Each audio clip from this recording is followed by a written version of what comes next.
Good evening. Everywhere I go on this island, it seems to me I find degeneracy. Watch a few movies, take a few notes. See, it's a lot scarier when there's no motive, Sid. We have a bargain. Watch a few movies, take a few notes. Do you feel the pain? Well, it's the pain I can assure you will be exquisite. Watch a few movies, take a few notes. His entire work consists of violence, all the time, obsessed with the issue of violence. Mayhem, gouging out of eyes, autopsies on the stage. Come. It is time to keep your appointment. Good evening, everyone. Welcome to episode 224 of Double Feature Horror Show. It's a 10-burger film, folks. It's a 10-burger film. I'm delighted to announce a 10-burger film, guaranteed. Right, TCG? What? 10 burgers. Yeah. Easy. We'll see. A challenge is being laid. This challenge is being laid. Oh, wait, let's do this properly. Can we pretend that airplanes in the night sky are like shooting stars? Because he could use a wish right now. A wish right now. It's your boy, TCG. Do you know what? My wish came true. Thank you very much for the introduction horror show. Hello, chat. My wish did come true. Today, it finally came. It finally came. Dissident Night, the absolute Chad. Because I've been playing Metal Gear Solid over on my channel, on my second channel, I should say, and we are currently about to end the third one, very kindly sent me not just a copy of Metal Gear Solid Delta for the PS5, Day 1 edition as well, I might add, but he also, unbeknownst to me, snuck a second game in there as well called Mech Warrior 5 Mercenaries. So I see he's in the chat. Dissident Night, you are an absolute legend. Thank you ever so much, mate. I really, really appreciate it. And we will definitely. I've got a bit of a conundrum now. Do I move on to Delta or do I try Metal Gear Solid 4? I say try because let's just say the PlayStation 3 might not be working as well as I might have set it to. I don't know. So some of the testings is early signs are good. Ironed out some of the kinks, but it was very early, sort of very short play test. I need a little bit more time. But yeah, I do really want to play that before August when the Volume 2 collection comes out. I'm yammering. Please do stop me. We love it. We love it. Help out an absolute Metal Gear Solid noob who wants to just sort of mainline your series the second she gets a chance. Yeah. This is for people who want some boring behind the scenes. This is Proper Horror Show's busiest time of the year. So basically nothing is getting watched or listened to. It's painful. I need my slop. Guys. How does Delta fit in? Like, that's just before 4, or is there like a different No, version? so Metal Gear Solid 3 or Delta is the earliest installment. So your Naked Snake, and essentially you're on like your first mission, the virtuous mission. As with all Hideo Kojima games, the stories are convoluted and there's so many twists. It's like looking at a bloody 12 bar that's been left out for a little while and you just sort of like just twisted the ends. But it is essentially where it all began. Metal Gear Solid 3. It's a very weird story. It's a very weird chronology. So you got Metal Gear Solid 3, Metal Gear Solid Peace Walker, which was technically the 5th installment. That originally came out on the PSP. I never even heard of that. Yeah. Oh, then you've got Metal Gear Solid Ground Zeroes and the Phantom Pain, Metal Gear Solid V. You've then got Metal Gear and Metal Gear 2, which came out on the MSX in the 80s/1990, which were then repurposed for the NES, but we don't talk about those ones.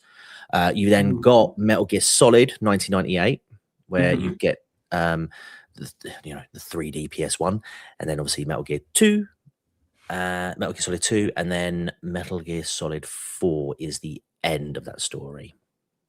Right. God, Yeah, I'm amazed that you've got yeah. all that in your head, just like off the honestly, I am deep in Metal Gear Solid because I've been playing it, and my algorithm is just full of Metal Gear Solid. And another thing I've been watching as well is people like doing ghost playthroughs. I've been watching people do no walking playthroughs where they literally crawl everywhere and try and overcome areas by, like, obviously they can't walk, so they'll just like punch to sort of gently move themselves forward a little. It's brilliant. And like the lore as well, man, it's great. I mean, it's something else. It really is. nice. You remind me of me with Silent Hill before I totally lost the plot on that series. Yeah. Well done. We've had a 40-month super chat, a 40-month member chat from Mr. GB, only topped by one other chap. That's right, Mr. Gently Benevolent, topped by one chap. I'll repeat, topped by a chap who got there 2 months before him. You gotta get that quick one in, otherwise, as I said, he ends up topped by a chap. But still, 40 months, incredible. And you may note that he has an extremely rare. Actually, have you unlocked it yet? I need to look on the YouTube back end. You've unlocked the 3-year upgrade, but the 4-year upgrade is around the corner. Very elite tier to get the 4-year upgrade, but it's coming. It's nearly there. So, Miss Gently Benevolent saying, time for your crack, Professor Property and TCG. Where's this crack coming from? Oh, this is to try and keep me awake when I'm doing the streams, because yes. Yeah, he doesn't like me ending the streams because then he has to go back to work. Oh, sorry, GB. Yeah. That'll do it. That'll do it. Yes. Well, I'll try and give you plenty here to keep you going, Mr. GB, and it is of course lovely to see you on the stream. Distant Night also livening up the stream with $5 Aussie. Thank you very much. Saying, how dare you, property? TCG is highbrow entertainment, not slop. True. I'm thinking of, I miss our friend Harry pumping out high quality slop at Swindon's finest, as he has said in his own Lotus Eaters Daily segments. Yes, it's slop, but it's high quality slop. He knows what he's doing. Indeed, yes. Indeed. Yeah, we have the highest of entertainment over. I mean, look, I'm not allowed to say that I play video games like DSP, so I won't. But if it sort of sits slightly above there. The only thing I don't do is stop playing if I don't get super chats, and I don't quit games after 8 minutes of playing. And believe it or not, I can defeat the first enemy that you encounter. So I do have that going for me. Incredible. I saw a DSP meltdown. Oh yeah, by the way, I'm also recently. Yeah, wow. the law as well is I'm actually responsible for all of the conflict in Iran at the moment. That's my fault, because on the night I was like, oh, okay, I'm going to take a night off because I want to watch Man United play against Newcastle. We lost, but that was the night I think Trump decided to stop bombing Iran. It was like, oh my God, no. That Khamenei guy. I knew it. Yeah. How could you? Classic Sunny shill. I knew it. Or Shia. What can I say? I'm pretty darn certain they're Shia. Let's move on before I make a fool of myself for being out of touch, and instead say just what we're covering tonight, folks, in case the screen didn't give it away for you, and it is so very nice to see you all here, is that we will be covering an absolute flipping gem. First time watch, George Romero's Martin. I bloody love it. I cannot wait to tell you about it. And before that, we want to help you out and fulfill a request, because someone wanted to know, and I think it was it Laku or Falling? One of you, hopefully both of you. I know Which you one said of you? last week. Speak up. One of you said it, and I can't remember last week, but they requested to know what we thought about the Bone Temple, and well, we've both seen it now. We have. I originally wanted to get my boy Harry on, but it is too busy a time of year, so we're rationing our Harry. We're rationing him so we can get him on for an extensive review of all the John Waters movies following his Stonewall documentary. I think he's got the taste for it now, so we'll ease him into that. You know, start him with female trouble. He already thinks females are trouble, and then we'll ease him in to something like Hairspray and Pink Flamingos. What do you reckon? Anyway, I think that's just an awful idea. yeah, okay. Do it. Well, Do see it. how far we get him into some John Waters films. But, you know, we've done Kubrick, we've done Lynch. Maybe it's John Waters next. Who knows? But yes, the Bone Temple. Oh, and of course, the regular shilling. Something about Distant Nights. Wonderful super chat saying actually it's that Mossad guy. It is, made me want to shill. Thank you so much. 2 super chats already, Distant Night. You're an absolute star. Not only for the super chats, not only for gifting TCG games, but also because once again you supplied a large number of the screen caps like an absolute boss. Fantastic. Because while Distant Night was doing that, I was able to do a fair bit more preparation for tomorrow's special stream TCG. Because of course, what date is it tomorrow? It's Friday the 13th. Absolutely. God, it's been a long week. It has been a long week. We're climping a bit here. We're all getting a bit climpy. This could be a weird stream, folks. Yeah. If usually you're meant to keep me on the straight and narrow, you're much better on the narrow part. Yeah, that's not happening tonight. That's not happening tonight. Wonderful. Yeah, so we are going to be doing another live commentary for Friday the 13th. It is an ongoing project. This will be the second this year. Second of three. We've done part 4. We've done Jason X. We've just we've done the remake. We did. And so the next one, because we're doing them in whatever order we like, is indeed, as Laku has stated, 6. We're doing part 6. Jason Lives. It would be a bit of a weird one if it was Jason isn't alive. It'd be like, okay, well, what are we doing here then? Oh, are we doing number 5 again?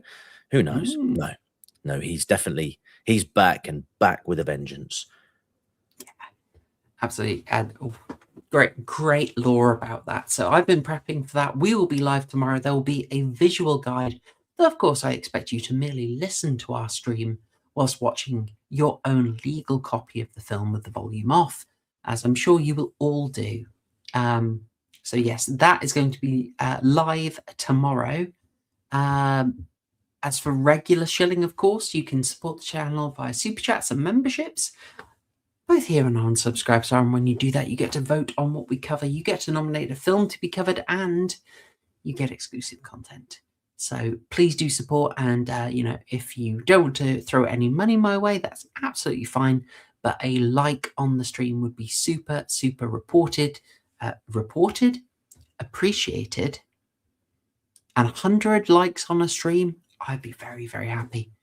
That is all my shilling TCG. Anything from yourself, my friend? Yeah, in fact, I say immediately after, I'll have to do a little bit of prep, but after that stream where we've finished watching Friday the 13th part 6, we will be over on TCG's Gaming Emporium, where we will be potentially finishing off Metal Gear Solid 3 Snake Eater for the Volume 1 collection. So do tune in and check it out. There is an entire playlist of all the Metal Gear Solid games, Metal Gear Solid streams that I've done so far. And we're trying to get to 500 subscribers over there. So if you haven't already, go over there, subscribe to the channel. It really does help. I am also on Twitch. If you just look up That Crime Guy, I'm trying to get to 50 followers over there as well. So yeah, why not help a lad out? It would be much, much, much appreciated. Ooh, does Twitch have the thing where if you have Amazon Prime, you can gift a sub, or am I? You can. I can't do it yet because I think I need to get to affiliate. Now, there's 4 things that you need to hit, and I've hit 3 of them, and I've done one of the last one, which is basically I have to average 3 viewers on 4 concurrent evenings, and I've only done it once so far. So yeah, you can help a brother out, and just, even if it's just putting it on in the background, it massively helps, because as soon as I get to 4, then I think I can start doing stuff like that. Well, there we go, folks. Help a brother out. Soon he'll be empty chair streaming with the best of them. Hell yeah. Or booby streaming. I will be the best Hassan Piker waiting room stream on Twitch. All right. I will blow the water out of denim streams. I'll absolutely decimate anything that iDubbbz is putting out these days on that platform. I will be the Hassan Piker waiting room. You watch this space. There you go, a call to action. And if you want to post links to those in the chat, that'll be fantastic. I will absolutely support that. Now, before we go any further, a final request: if any of you wants to be an absolute mensch and leave a timestamp comment that we're going to start talking about the Bone Temple now, that'd be great. Maybe label from 1 minute to now, like delighted wittering. And we'll then go into Bone Temple discussion now at about 16 minutes and 30 seconds. TCG, I love this one. It was all right. I feel like I don't know what it is, man. I feel like I must have missed something, because the reviews have been raving for this film. But I remember walking out of that cinema feeling like, could have been a bit better. Yeah, it's considerably better than I expected it to be, and I quite like how sort of stripped back, weird, and I guess it was described as a side quill. Like, it's a story that is happening not so much as a sequel, but kind of like off to the side of the main narrative. And I quite like that.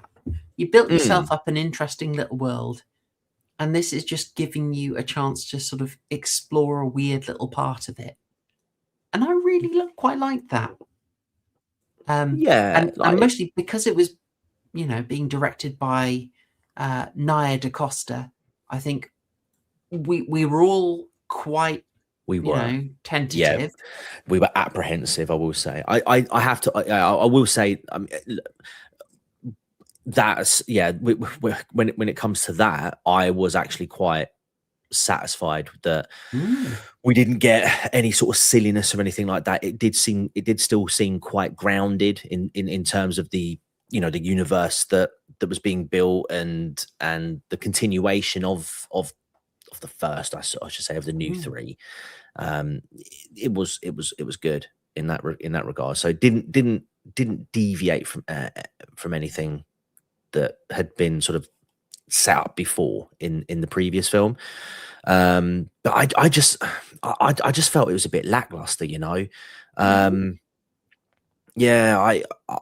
obviously, I'm still all in for this, and I'm hoping that the third one really sort of, goes all out now, and we get some sort of satisfying conclusion from it. But yeah, I don't know. Are we talking I don't know if we should talk spoilers, because it's still relatively new, isn't it? Well, I say new, but a couple of months old. Right. But let's maybe, before we particularly get to the end, we'll we can talk. I can talk a little bit about stuff that's not like super spoilery, because like I'm mostly positive, just because there were some moments where I had a great time. Like, I thought Jack O'Connell's performance was just great. Was that Spike? No, he's Jimmy Crystal. That's it. Sorry. I really liked him. I thought he carried it. I mean, obviously Ray Fiennes had the time of his blooming life in this film, and it feels like such a gamble, but my goodness, it paid off. The scene where he sort of, it's in the poster here, so don't be surprised, but he puts on the performance of his life under pressure. that could have been an absolute disaster. Down there with The Room, down there with Britney Spears Crossroads. I'm sure you remember Britney Spears Crossroads, TCG, in terms of cinematic disasters. But the gamble paid off, and that scene is absolute gold. Yeah, I mean, Laku's right. I mean, the thing that I think that what bugged me the most is the second with this film. My expectation was I wanted to see where Spike went from the first, from the first film, because his character arc I thought was really good and really well done. That journey that he went on in the first film was just brilliant. It was emotional. It was hard hitting. And for a young lad like him, it was a really, really good performance. And then in this one, he just essentially takes a bit of a backseat, and it's almost like his character sort of has de-evolved a little bit. And it's slightly that for me was disappointing. But yeah, I mean, the guy who played Jimmy was fantastic. He was brilliant. But yeah, this whole the whole sort of relationship between Ray Fiennes' character and what was his zombie Samson? Yeah. Abbo McHuge Cock, as Callum refers to him. But yeah, it was interesting. I mean, his sort of relationship with Samson was interesting to explore. But I don't know, man. Something in me, it just felt like, and I can't put it into words, but I just didn't feel like I got the experience that I think they were trying to hope for. And I see other people did, and I'm not saying I'm not saying that other people are wrong. I'm really not. If anything, I feel like I'm wrong, because I feel like I'm like one of the few people out there who are like, why are people saying this film's amazing? No. If you don't vibe you don't vibe with it. That's cool. It just felt bang average for me, and it felt like it did feel like a small step back. But I mean, obviously, we do see the original Jim at some point in the film. Again, I'm not going to say, but obviously I'm fucking spoiled already. But I think that's pretty much an open secret at that point. So I'd be really it's pretty interested well known at this point. Yeah. So I think I'm more interested to see what happens with Jim in the next film. But then I'm worried that he's going to take a fucking back seat as well. And it's just like, oh man, I'm excited, but also a little bit apprehensive, if that makes sense. Do you think it's possibly like the small scale of it? Because this was a really small scale movie. Yeah, maybe. Like on some level, you almost wonder if there was a sort of production decision that if we're going to launch this big movie that's quite a gamble, let's make use of the expensive sets we've built. Possibly. Yeah, like, possibly. We use a cheap farm. We use the expensive Bone Temple set again, rather than only getting 10 minutes out of it. And the expensive train set, we'll use that again, and we'll get our money's worth. Yeah, maybe. I think another thing is, just thinking about it as well. Actually, another thing that sort of irked me a little bit was the fact that we didn't really see anything from the island. The people on the island. Oh, not blooming thing, was it? No, they were completely forgotten about, and I'm just thinking to myself, Spike's dad's surely still going to be concerned about his son's well-being. Like, would he not be out there? So, like, why are we not seeing that? I can only assume they're going to hold it off until the third film, but I just felt like, we've got, I just feel like it would have been interesting to see how the dad is after the fact that Spike's done a runner, and the baby as well, the baby that was born in the last film. There's nothing, nothing. It's just completely put to the side in favor of following around a guy who, in this universe, didn't know how dodgy of a character Jimmy Savile was in real life, but seems to have adopted everything about him to an extent. It's the Tom Bombadil film. It's the Tom Bombadil chapter. Right. I'm going to imagine you could just skip this. It's set I so think that you you could could. skip it. I think you could, if but you fancy it, you can get in there and enjoy a bit of Glorfindel. If I really hope I'm remembering the names. I just feel to a degree you can. If you miss this film, I mean, I suppose the only thing you'll be asking is where a couple of characters are. Yeah, but totally. Yeah, but I'll say no more about that. But no, yeah, I will go into, because I know people expect us to. Some of the qualms I have, we are going to have to dig a little, without going full spoilers. You know, there are.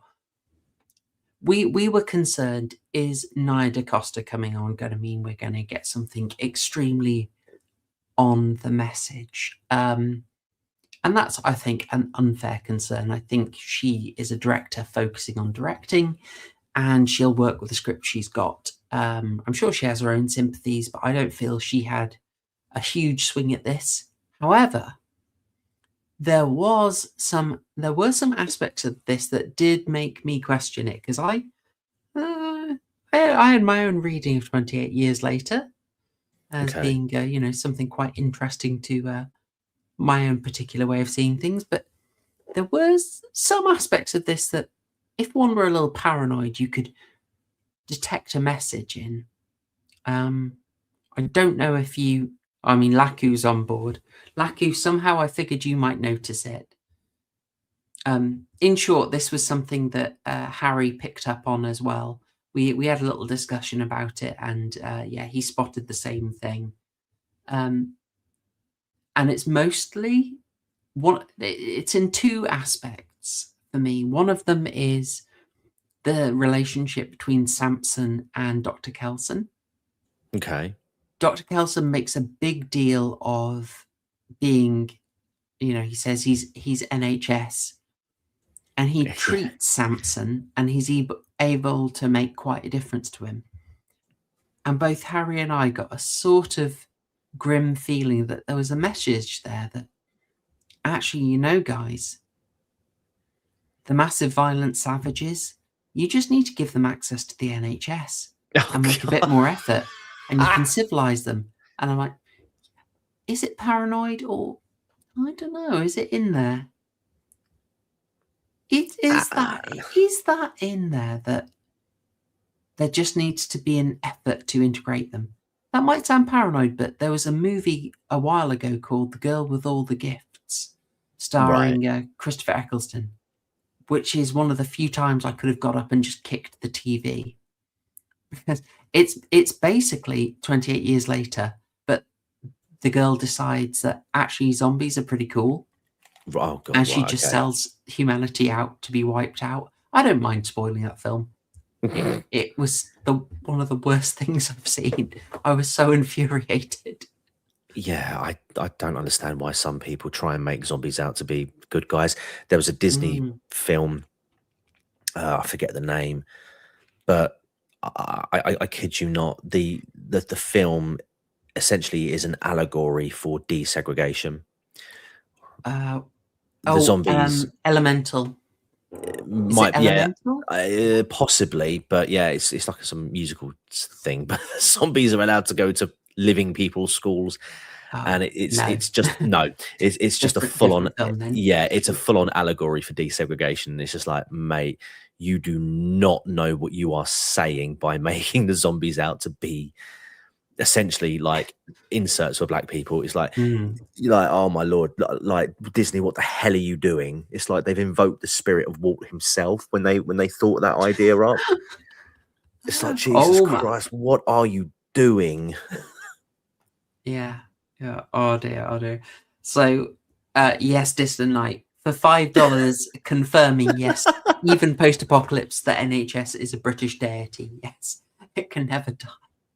But I think there really is that message there. Like, actually, the time of the English is over, and it's time to just make the effort with new people. Just antipsychotics, bro, will fix it. Yeah, I distinctly remember that scene when Ralph Fiennes is talking to Samson, and he's complaining that his NHS funding's been cut even further. And if only if only he had more funding, he could get the meds that Samson needs to not be a psychopathic rage infused monster. He still does all the paperwork. He's complaining about that. No one's reading it, mate. You can drop it, bro. No one can read it. No one can read it. He's a doctor. Like, come on. We did say it was going to be a weird stream. Yeah. All right. Thank you, Dustin. Right, much appreciated. I will drop you another red pill about the Bone Temple. Now, this is slightly more in spoiler territory, but it's related to the very final scene of the film. Now, my memory's a little hazy because I actually saw this film over a month ago.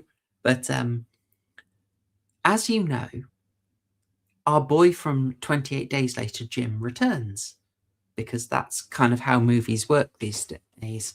Try not to think about it too much. He's, keeping the lights on, doing well. Apparently, maybe done some oil drilling to help keep the energy going on. Who knows? But he is giving his daughter a history lesson, and he's talking about how the basically he basically is just dropping her pure boomer truth. He's giving her a lesson in post-war reality about how that although Germany was absolutely evil, the right thing to do was to focus on reward, sort of paying them off, do the Marshall Plan, etc., etc., and that is what wins you round. Now, this is incredibly boomer truth, the idea that World War One, World War Two, well, the thing is, liberalism won the argument. It didn't win the argument. It crushed people with military might. You don't say communism is proven right because they were able to hold Poland for however many bloody years. No. The Third Reich was crushed in military. They didn't get round a debating table and, absolutely slap with an amazing summation. That's not how that worked. It was missiles. All right. This is what the AA calls the James Lindsay Debate Club theory of history. So we'll skip over that for a start. And I thought you were going to cut in there, TCG. No, I was just saying I do remember. Yeah, I vaguely remember that scene now, and I did kind of eye roll myself at that a bit. Yeah. So and then it was followed with kind of the weird thing about we see Spike and that woman, who I believe is Ginger, approaching, and yes. Jim is instantly able to say, yeah, we'll go and help them. We'll let them in. Like, that's the right thing to do. But because of what they've been saying, the method is the right thing to do is to rehabilitate. It's to bring in, to drop the barriers and make the approach. That's the right thing to do. Mm. But in the same film, just a few scenes earlier, a family that did the same and let the Jimmies in got absolutely massacred. They did, yeah. So I'm like, the open hospitality is not exactly justified by this film. Well, has Jim learned nothing? I don't know. Man. Have you considered that kind of violence is part and parcel in an isolated country? It's got to be. You got to take the good with the bad. On the one hand, you can feel good about yourself by giving someone some cornflakes and sending them on their way. Or on the other hand, you can just be completely gutted in front of your family and tortured for several hours to the appeasement of a bunch of people in suspect early 90s tracksuits with blonde wigs. Look, I know what side of the aisle I'm sitting on. I mean, I don't want to be called a bad person. I'm not going to be prejudiced. No. Heck no. They dress a bit strangely and to me and look different, but I'm not going to turn them out. That'd be awful. Of course. Yeah. How dare you? Really makes you think.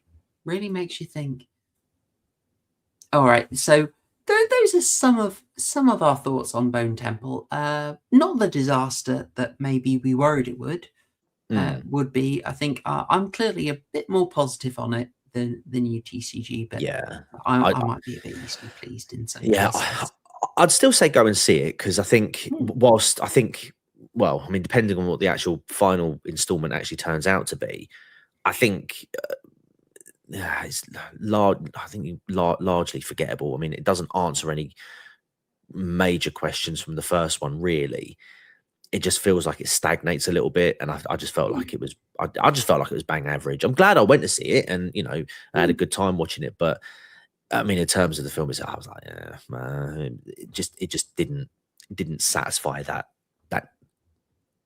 little voice in my head. Yeah, it's all worth it for this, Laku. It's Yeah. all worth it. I'll put it this way: if 28 years later 2 lands it, then it's all getting rewatched. If it fails, then you just know the Bone Temple gets skipped. Yeah. It's in an awkward sort of sandwich position, and it's sort of the rewatchability rather depends on that third film, I think. It's decidedly, it's small scale bonus material, very inessential, but I kind of enjoyed it. So, well, so there you go. I think it was falling outside normal constraints. I think you asked for it, and I think Laku asked for it as well. So I'll hopefully that has satisfied you folks. And at 36 minutes 25 in, we will get onto the actual topic of the stream. If I can find my oh no, Scream help, 7? I'm so lost. Are we talking to this? Oh no. Oh no, I had I can't find it. Where's my Martin? Where's he gone? Got him. The actual topic of the stream. Brilliant. Oh, hang on. Distant Night bankrolling us again. Keeping my arm in the habit of folk. Well, you know what, I'm off the booze for Lent, I'm afraid to say. So what I might do is turn these donations into what's their name? Old Speak Bookshop. I might put in an order with them. Good old Speak Bookshop, oldspeakbookshop.com. They don't pay me. I like the cut of their jib. Thank you very much, Distant Night saying. I do like how the BBC staff are the antagonists of these. That's brilliant. That is a fantastic comment. It's funny because it's true. Horror Show, we're going to have to get you taught. We're going to have to teach you how to use OBS and get the old text to speech going. We should. Let's set this up. We'll talk after time with, because you will have to coach me, because you know what a boomer I am. Without any specifics, but my line of work. Despite my line of work, I'm an absolute boomer at tech. So thank you ever so much, Distant Night. Much appreciated. Right, at 38 minutes, let's talk Martin. Thank you for anyone wanting to leave a timestamp. You're going to be an absolute hero. TCG, I thought, if I may, this was requested by quite a few people. I'd thrown it in the mix of things we might cover as part of our 1970s obscure horror oddities arc. And I think 3 different people came in and said, do Martin, you've got to do Martin. Absolutely do Martin. Wow. Did they phrasing, but okay. Indeed. But I'm going to say I can see why. I can very much see why. And I thought I'd take a slightly odd approach with our Guinness summary for anyone who hasn't been able to see this movie. And I'll catch you up by reading from Kim Newman's Nightmare Movies. Now, this is a great reference book, but I'll be honest, most of the time, it's breadth, not depth. So this will reference pretty much any horror movie you can think of, but largely it will only tell you that exists. Whereas for Martin, clearly, Mr. Newman got his pickle tickled. He's written quite a lot about it. And I thought, what? Don't like this? Do we not like the phrasing? No, it's just wasn't expecting it. All right. So he's written a fair bit about it. I just thought I'd read that as our intro, and then we'll take it from there. That's okay. Let's go. It's, Yeah. 2 long paragraphs. Okay. George A. Romero's Martin, 1977, is the most thoroughgoing, sophisticated re-examination of the vampire figure yet attempted. Outwardly a retarded teenager. Oh, Kim, how could you do that? Outwardly a retarded teenager, Martin, John Amplas, claims to be 84, but his kindly niece, Christine Forrest, and the audience can't tell if he's being serious. He dreams of a black and white 1920s in the old country, where a beautiful victim welcomes him as her lover. But in modern Pittsburgh, the potential blood donors plaster their faces with mud, and Martin is less fearsome than the cops and junkies into whose shootout he blunders. Like Count Yorga, Martin has tried to adapt. His nighttime prowls are assisted by hypodermic needles, safety razor blades, and remote control gadgetry. But he cannot cope with human beings. He assumes a housewife who has seen her husband off on a business trip will be an easy kill, but is outraged and frustrated when he finds her with another man. Martin pours out his problems to a late-night radio phone-in, but all he gets is a patronizing nickname, the Count. Romero's savant is Tati Kuda, played by Lincoln Marsall, Martin's cousin, a greengrocer who screeches Nosferatu a lot and waves crucifixes and garlic at the monster. Kuda takes a shame of his family into the house with a promise to destroy him if he kills anyone from the town. One night, Martin waylays Kuda, frightening him with a Count Yorga costume. He spits out the plastic fangs, wipes off the grease paint, shucks the cloak and bites into a clove of garlic. As Martin says, there's no real magic. Martin is Romero's most deeply felt film, and John Amplas gives the most successfully realized, non-comic book performance of his work. This vampire is a psychotic innocent, out of place in a horribly decaying neighborhood. The resolution is traditional, but tinged with Romero's habitual irony. Martin is about to conquer his obsession through a normal love affair with a neurotic housewife. Depressed beyond his power to comfort her, she slits her wrists. Kuda, thinking Martin is a murderer, drives a stake through his heart, and Martin is buried in the back garden, and his grave is seeded with grass. After the credits have rolled and the cinema is empty of all but the most devoted movie purists, the sound montage of the all-night radio show ends with a nervous voice saying, "I've got this friend who I think might be the Count." Thank you, Kim Newman, for the summary. Oh gosh, when did you change your avatar?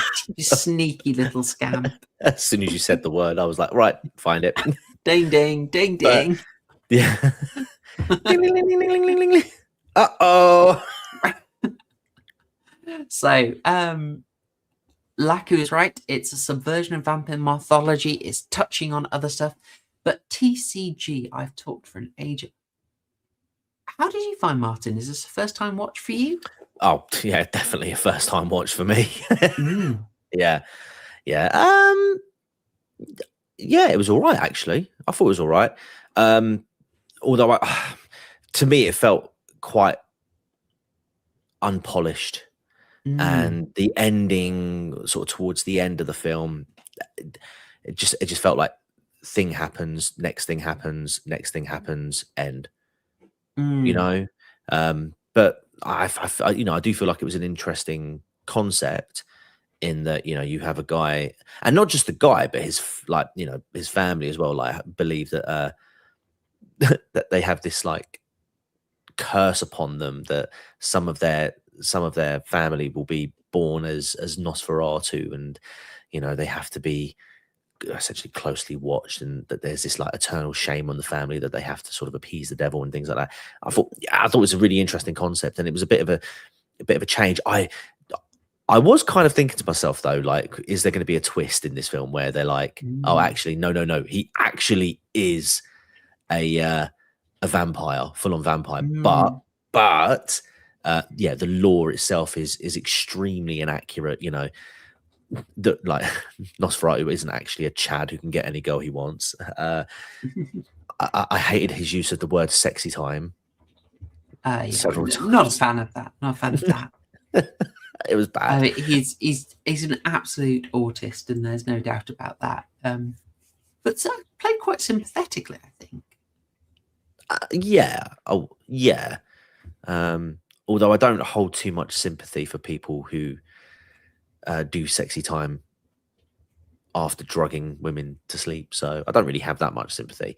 But there is, I suppose there is an element that, you know, he effectively has been brainwashed into believing that he is this creature of the night, if you will. So yeah, but you think about that sort of opening scene, that opening attack. Yeah, definitely. You know, and it's clearly not the first time, because when he's talking to the radio DJ, you know, he mentions the fact that he hasn't done sexy time with a woman while they're awake. It's like, oh my god, how many times have you done this before? Like, Jesus, man, come on. I found that, like, from that this opening scene, I was so interested because I wondered. It totally kept me guessing. Like, I thought it was going to be this thing where he really just wanted the blood, and so he knocks her out, and then she thinks it's going to be a full-on struggle snuggle, you know, the full-on violation. I hate using the YouTube euphemisms. But then he actually surprised me, because he did kind of go into that, and it was like, is he kind of sublimating sexual frustration into this sort of monstrous thing? Is that like somehow his weird safer outlet? Like, maybe what is going on with this? I was just fascinated. But I'm hearing from your description, TCG, it was something, your viewing experience was something like this, right? Is this you? Hang on a minute. Hang on a minute. Right? You're there. You're looking at the plot, the narrative, and you're like, I'm not feeling it. It's not doing it for me. You know, you're like, gosh, where is it? This, actually, that's not very flattering. Here you go. Have this slightly more Keith Woodsy looking dude. This is you, right? This is you. But wait, only 3 burgers for Martin? No. But wait, what happens? Oh my gosh, TCG, look. Oh, who's on the scene? The film absolutely rescued by 7 theme burgers. What happened to those burgers? They've turned into pancakes in the plot. I don't know. I'm not good at this stuff. I'm not good. I mean, the alternative was this one, which I quite like. Domis, brilliant. I thought this was some play on that CEO of McDonald's who went viral for quote unquote tasting a Big Arch burger. I don't know if anyone saw Sargon's video on it the other day. It's fucking hilarious. No. Oh my lord. Yeah. Okay. I won't say anything, but I literally thought it was. I thought you were riffing off of that. No. Yeah. I mean, I'm kind of the opposite. Well, I wouldn't say the entire opposite, but I thought the plot was interesting. And I say it was a completely different take. It's not a take that I've seen before on vampire mythology. For one of a better, yeah. I suppose that's and I was all in up until the point where it just felt like the film just needed to get to the end, and so things. So the radio DJ and the conversations between what is it, Martin and the DJ just force the plot along by just talking about different scenarios, and then you see it happen on screen up until the point, he gets staked by Kuda for incorrectly concluding that I can't forget her name had fallen victim to him. Oh yeah, I just called her the housewife. Yeah. Yeah, I mean, as Newman pointed out in Nightmare Movies, it's one of those kind of like the end of Night of the Living Dead, where I want to say his name was, the character name is Ben, who's played by, I want to say Dwayne, I can't remember the name, but the black actor who is playing Ben is just sort of quite casually shot by a band trying to take out zombies. And just like he makes it all the way to the end, and then he's just shot basically on accident, or possibly an opportunity was taken. a little unclear, basically. But it's that kind of irony that Romero likes. And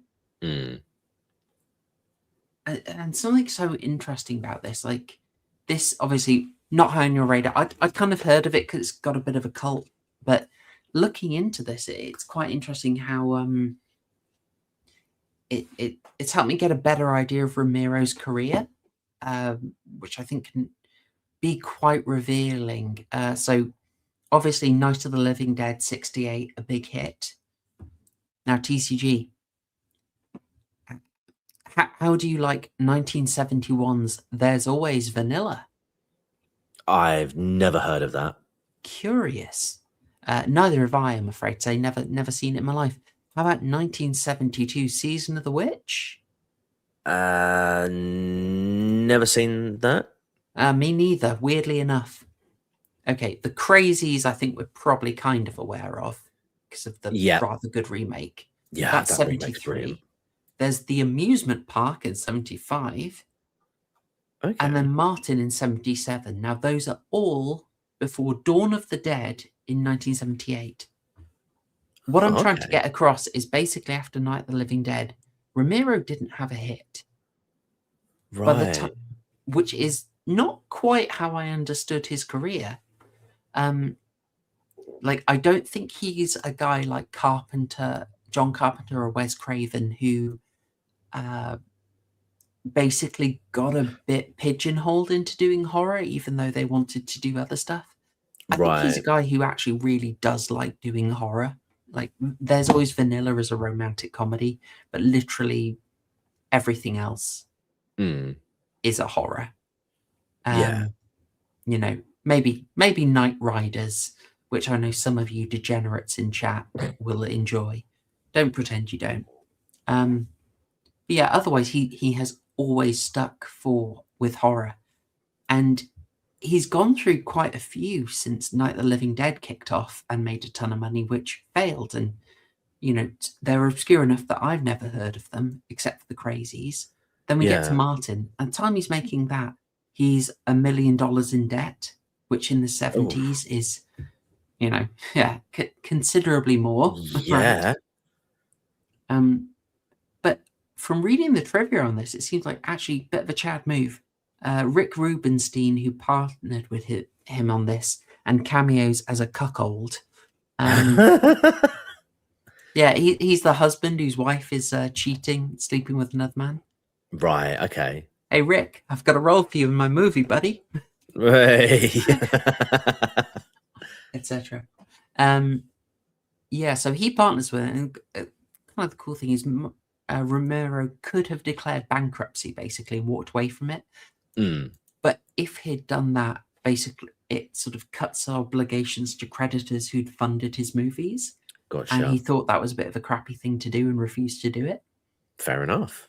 Yeah, which kind of won Rubenstein over, and then together they made Martin and Dawn of the Dead, and both of those had enough money that he could then pay back the people who had invested in his movies. Brilliant. George Romero, what a good guy. You gotta love it. You gotta love it. You gotta love it. A man of integrity. 100%. No, that's really good. That is. And it's, you know what, it's quite nice to see a Romero film that isn't insert word of the dead, you know, because that's all I know him for, and I'm sure that's all that many people know him for. So Same. I think that for him is like, that's the thing you do when you just need to get a bit of cash. It's Yeah. if you can't get a project off the ground, you can always do another zombie movie. There will always be money for that. I think that's probably the deal with those. Yeah, I think so. But you can't blame them really. It's like, it's hard enough to make a movie, so when they want you to do something, You gotta do it. you've probably got bills to pay. Whereas Martin is fairly repeatedly referenced as just his like most heartfelt, most personal film. I mean, he's in it. Loads of his family and friends in it. He's shooting it on a really small budget.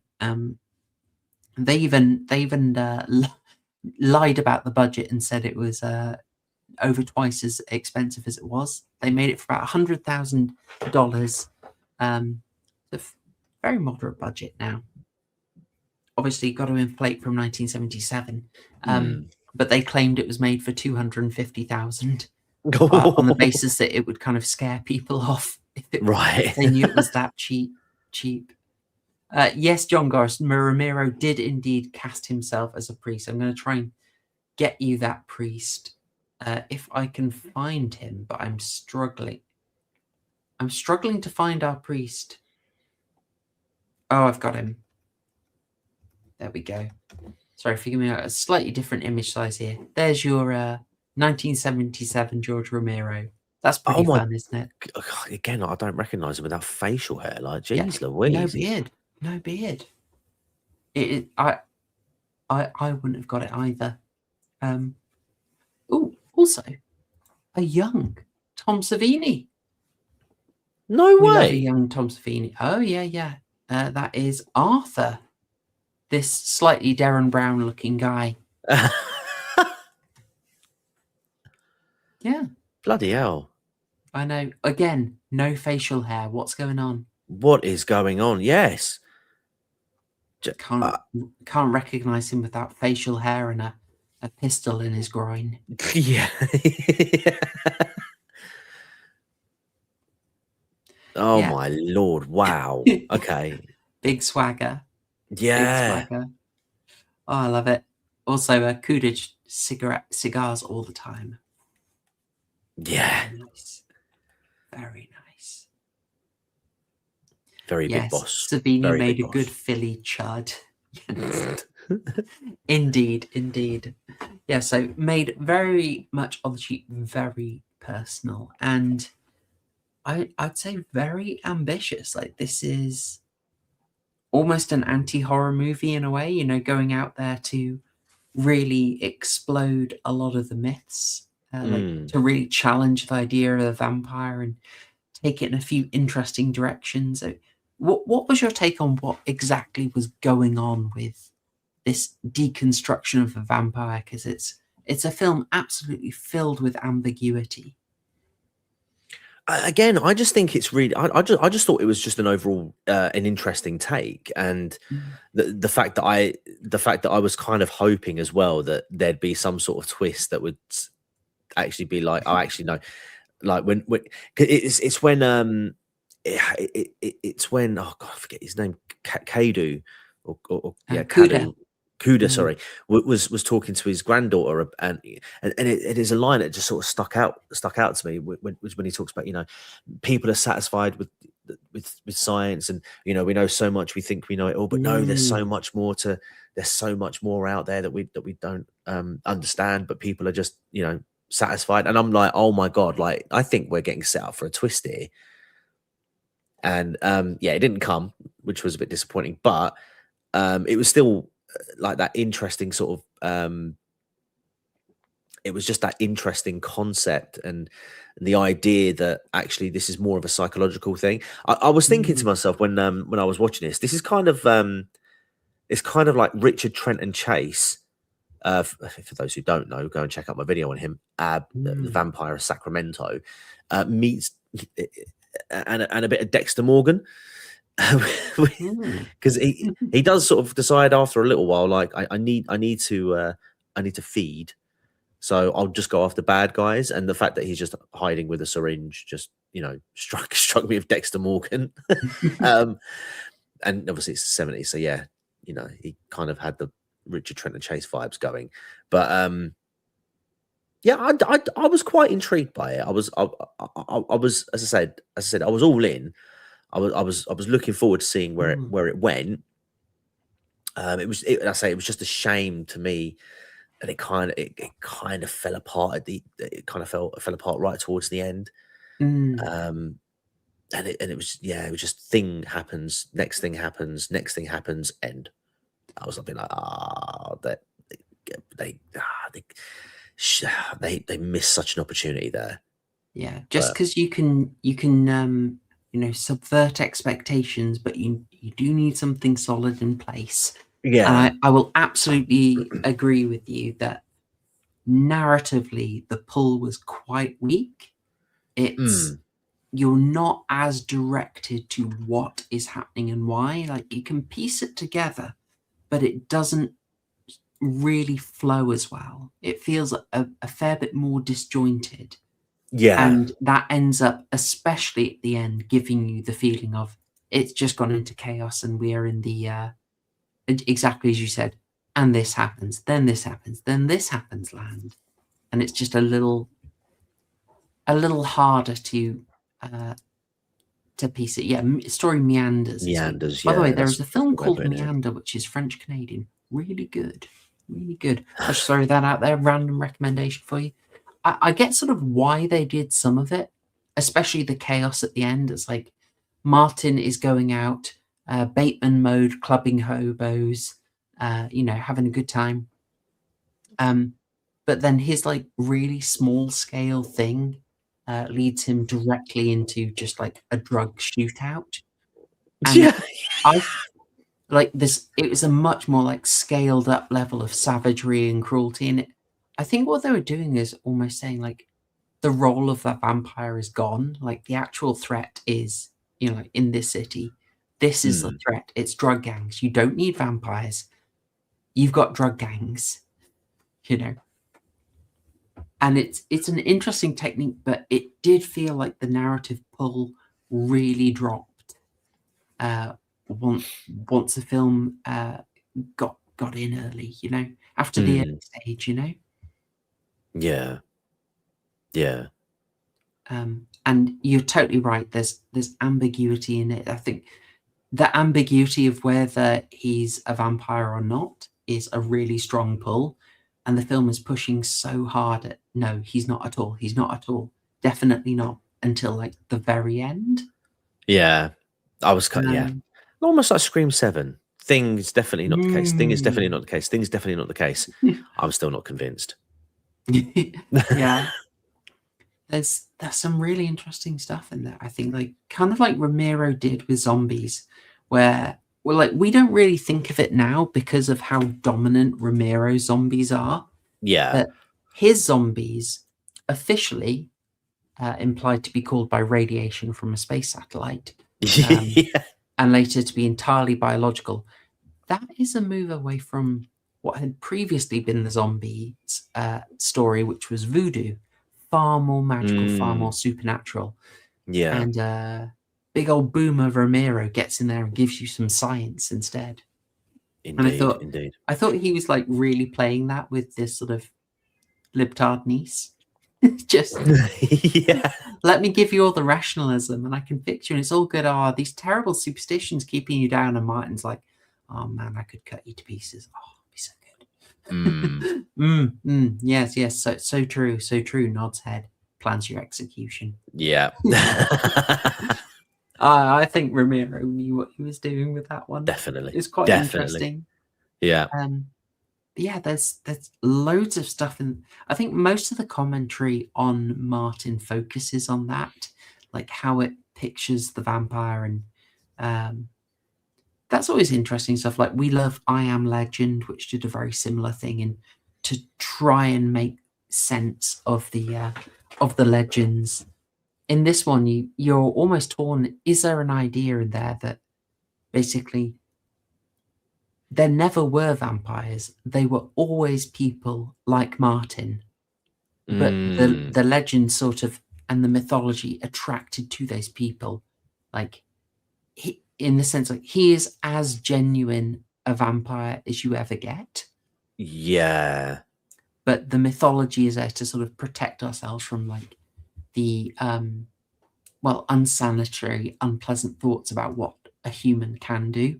So we Yeah. say, all right, that's not a human, that's a demon, because it's a bit more comforting. Yeah. Well, I mean, the lore itself, I mean, originated from, I could be getting this wrong, but Vlad the Impaler, Indeed. right? So, you Indeed. know, essentially the myth of vampires essentially originates from a guy, from the actions of one man. And I think to a degree, this is kind of just an extension of that. You know, you don't necessarily need to have these mythical beasts and monsters doing atrocious things, when the reality is people are capable of doing it, and perhaps even going further.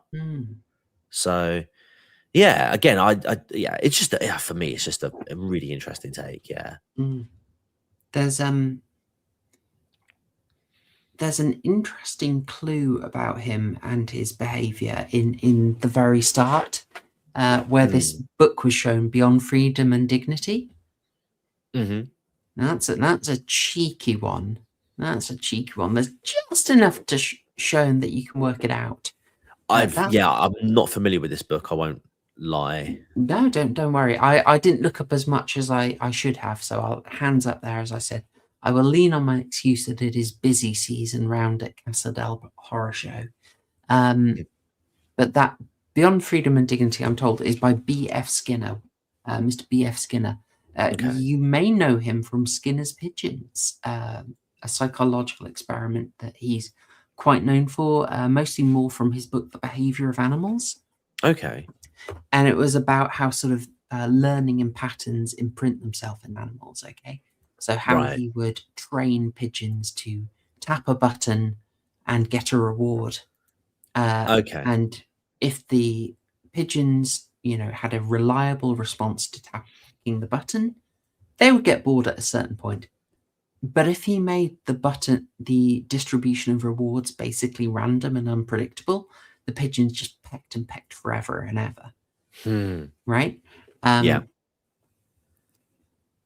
So he's sort of getting on the idea of like, oh, is this behavior sort of a compulsion that has been inculcated in Martin by the family superstition? That is possibly what Romero is talking about. That basically he's been psyoped into it. The family really believe he's a monster, and so he has become a monster. Yeah. Well, although I feel duty bound to note, with any mention of B.F. Skinner, that a couple of his students made a rather cheeky challenge to his work. So his most famous one is The Behavior of Animals, and about how behavior in animals can be manipulated. And his proteges wrote a book called The Misbehavior of Animals, where they were focusing on things like how certain behaviors cannot be removed from animals. So you cannot stop raccoons washing their food. They just instinctually, you can't stop them do it. The beaver, as we all know, folks around here, the beaver builds a dam no matter what, even if they're not near a river, even if they've never seen another beaver in their life, they build a dam. So it's a sort of cheeky challenge that actually, there's a bit of nurture. But nature, pretty darn strong too. Sorry, random bit of B.F. Skinner lore, but I think that's possibly because Romero gives us some clues to the supernatural element. He also challenges it with some maybe slightly more subtle clues about actually, no, it's an entirely natural phenomenon. Very fascinating. I just thought I'd just highlight that one because I thought it was quite a clever, sneaky one that he put in there. There's also a big question about these black and white segments. I don't know if you had a take on them. I'm trying to find a nice large one that I've got here. Here we go. Yeah, my I suppose my take on it was that this was more of the inner workings of Martin's mind, almost him visualizing his perceived goings on, as opposed to the reality of, like the women are like, oh, Martin, when in reality they're like, no, Martin, no. So it's almost like him blocking out reality to build this and creating like this own sort of fantasy world. But it was kind of mixed though, because there was some of the scenes looked like they kind of built context as to what Martin was going through before arriving with, before moving in with his cousin Kuda. Weird that they went with that family tie, given the age difference between the two of them. But I'll let that slide for this. Whereas other bits felt like it was more of a, just him, reinterpreting things that were going on in real time. And it was hard to differentiate which was which. Oh, you're not wrong. And it's deliberately obscure, I think. Like, Romero throws these segments in and you don't get clarification. I think they are deliberately designed to be obscure. Martin still looks a bit younger and has shorter hair. And these are meant to take place in the old country mostly. But it's okay. He says he's 84. That like all the background of this stuff looks to be much older, but you don't know because it's in the old country. Is it from like 70 years ago? Is it from a couple of weeks ago? Are these not memories at all? Are these super distorted memories where he's sort of as you said, filtered them into a new reality? Like the only clue I have is like when he barges into the train carriage, he has a sort of black and white vision of the woman and he pictures her in line with the vampire fantasy. And we get a strong contrast between that fantasy and the reality, which makes me think these are kind of fantastical reimaginings rather than anything else.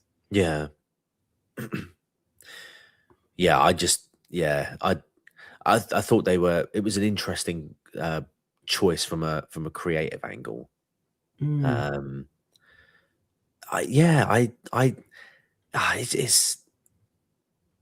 hard to put it into words, and I think it's just because it's been a bloody long week. I didn't mind them. I think they sort of I won't lie, I was a little bit confused at first by them, but then as the film went on, it's kind of like, okay, it's starting to make a bit of sense in that. Okay, I like the Exorcists, like with the exorcism scene. Who, by the way, the priest doing that exorcism, brilliant, fun, so funny. But yeah, it's almost like it's difficult to tell whether it was his perceived reality, the black and white one. Thank you, Dissident Night, by the way, for perceived versus objective. Thank you. His perceived reality was almost like this sort of, like you say, older style sort of exorcism taking place. They're speaking Latin, whereas in the objective world, they're speaking English, doing this. They're doing this exorcism in English. So it's almost like a fantastical world that he envisages himself in. But I do find the fact that scene, it did actually make me proper laugh though, because after Martin storms out, sort of like the vicar sort of stops for a moment and just carries on reading. Yeah, he's just not sure what to do at all. Oh, carry on then. Yeah. Oh gosh, I love that. Yeah, I think that moves us into something that you've kind of picked up on there. That's really handy, because an aspect of this I absolutely loved was the theme that I saw in it of kind of like disenchantment and deromanticization.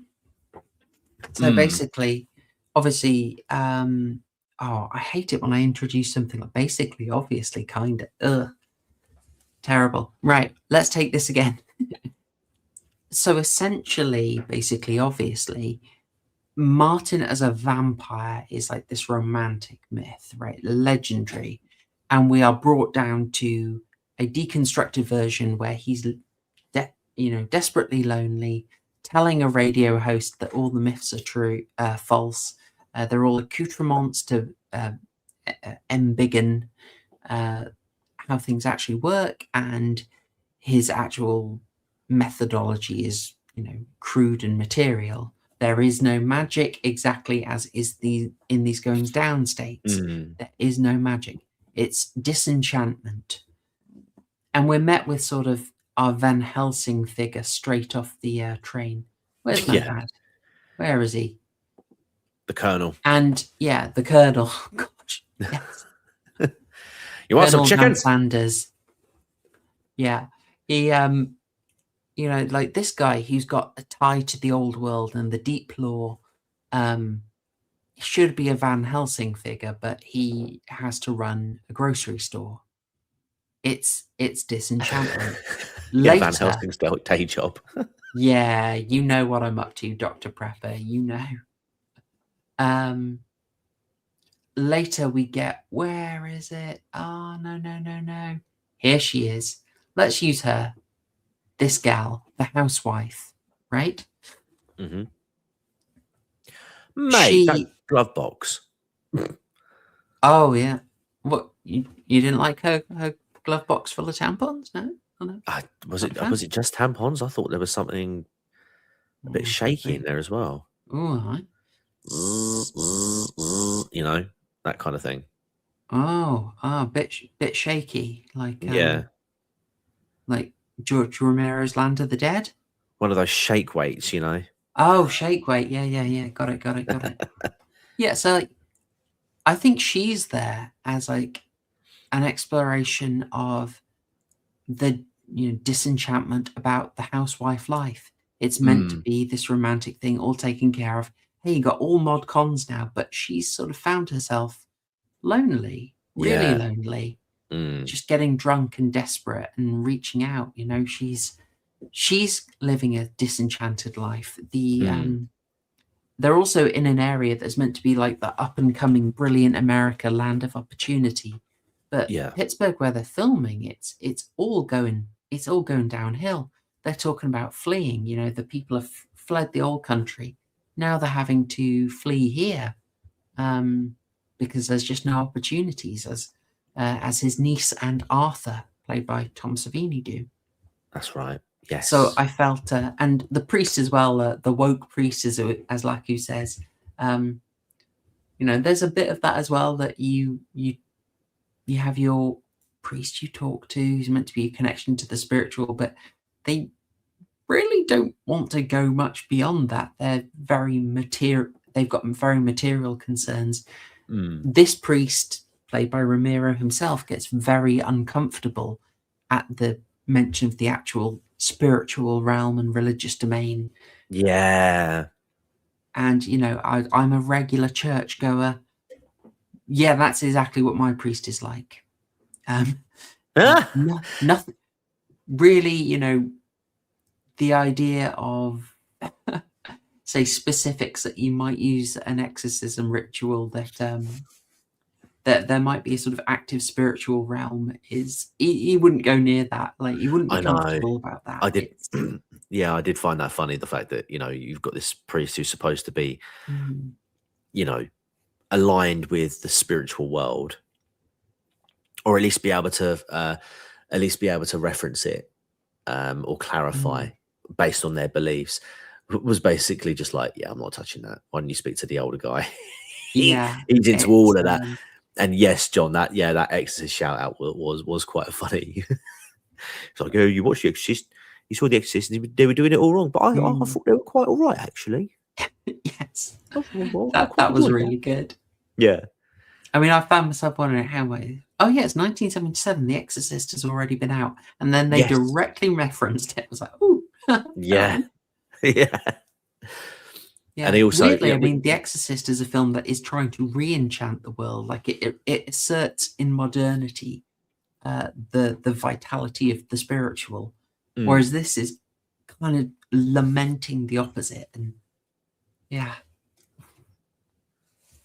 Yeah, definitely. And he also moans a lot about the wine as well. Hates the communal wine, but Oh actually yes. he's getting quite down with this wine. So Well, that was really funny. I mean, like, yeah. okay, so if you haven't, if anyone listening to this hasn't been in church for a while, you know, you go up and take your communion. If you take communion, you have a small sip of the communal wine, and you know you are amen it, and then you crush yourself and leave on. But you know, you never know how many people are going to receive communion that day. So almost inevitably, the priest has to make sure that any prepared sacraments are, you know, dealt with properly. So and the wafers can be put away, but the consecrated wine that has to be finished. So the priest almost always ends up glugging a decent amount of wine after every communion, because it has to be treated properly. Although I will say my church does have an interesting feature that there is a consecrated portal down which you can pour communal wine that goes directly into the ground, blessed ground. So that is another way they can do it. But typically a priest, if they don't have a very old church that has that, they will just have to finish off the wine in the chalice. Oh, that's interesting. So yeah, that he'd end up, you know, having, you know, having to fit very quickly, you know, finish a decent size glass of wine. And so he might well complain about the quality. However, given their Catholic, the transubstantiated blood of Christ, you probably shouldn't complain about the vintage, you know? Yeah, I know. Yeah, exactly. Exactly. I mean, look, if anything, it should be awesome. It's technically 2,000-year-old wine. Like, chill beans, man. Indeed. Yes. So a very funny scene. Also the housewife hitting on him in the church. Ooh. How did you like the housewife story? I'll go back to the scene where she's flirting with him if I've got that. God, you might have to refresh my memory. I don't think I caught Oh. that. Oh, that's really bad of me. Oh no. No, don't worry. So the first time he delivers a package Oh to yes. her, Sorry, he's yes. got a nice big package for her, possibly some extra sausages in there. I wasn't sure. Yep. She opens the door in her knickers. That's and right. a vest, Oh my and then God, she puts yeah. her skirt on. That's right. Oh my God, yeah, you're absolutely right. Because I thought it was so strange because like she opens the door, yeah, like you say, in the order in which you just described it. She's opened the door like in her underwear, and then she just whacks her skirt on casually, and then just sort of looks over and is like, "Are you looking at me?" Like almost like, "Hold on a minute, love. You've kind of put yourself in that situation." And then yeah, when she's like having a proper moan about her husband to him in the car later on, oh, just have a look in the glove box. The glove box. Go and have a look in the glove box. Oh, just ignore that thing. Yeah, and then, but again, this was kind of an example of what's happening. Is she like stalled at a T junction and she's like, "Yeah, I've got time." What's going on? Yeah. But again, this is kind of an example of thing just happens. Like, so you're getting this build up, but it's just kind of, it just kind of like smashes into a brick wall when he just turns around and is like, "You want me for sexy time, right? Yeah, go on then." And then the next scene, yeah, she's just laying on. They're both naked and like she's laying on top of him, and then then you just, and I think the next time you see her, she's crying. She's crying. She cries afterwards, and then and then the next time you see her, she's dead in the bath. It's like, oh, thing happens. I mean, there is a strong logical flow there. It's that, you know, first she's kind of desperately, you know, she's probably heard about him, the cute young delivery boy, and so she, you know, she tries to flirt with him, and then she gets him around to do another job, and you know, she can tell he's a bit of a naive, and you know, then her idea is like they'll have a bit of a steamy romance, but he's way too much of an autist. Just starts telling her about the Roman Empire. And then finally, you know, I mean, makes her cry. boozing up in the middle of the day and then saying, you know, do you want some? I'm not like a regular mom. I'm like a cool mom. I'm like Yeah. Stacey's mom. Stacey's cool mom. And then finally, okay, he comes up and just Spurg maxes her. And Yeah. she's like, yeah, cool, whatever, we'll do it. That's fine. Yes, you can play the Polybius audiobook while we do it. Fine, whatever.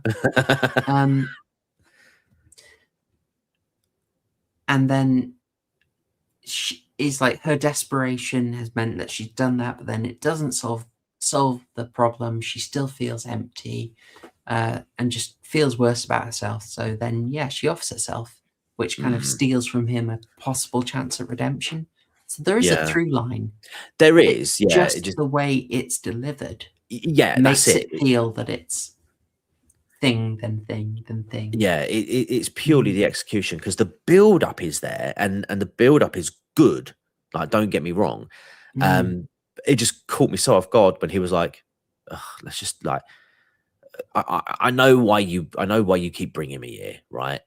Sexy time. Let's just, yeah, go on then. Why not? and then like, obviously, not that you need to see anything, but like, typically speaking, you'd sort of see some sort of passion at that moment, leading to the end where they're both, you know, she's on top of him naked, yada yada, like, whatever. But the fact that it doesn't have that, and it's just it just felt emotionless, you know. Well, it's good filmmaking. You are denied the sight of that pleasure and bonding. You just you don't get to see it. So for, you know, the viewer, it doesn't exist. All you're left with is a sort of, oh, it happened. Like, you're past that pleasure and you're just left. It's like it never happened at all.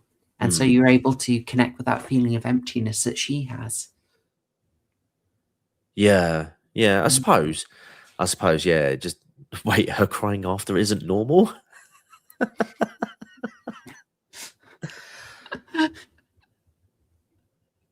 I know.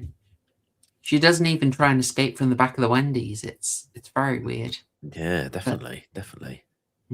I like how Martin like kind of lingers around the bloody mess she's made of herself. Like, maybe there's a meal there, but out of decency / sentimentality. Yeah, good touch. Yeah.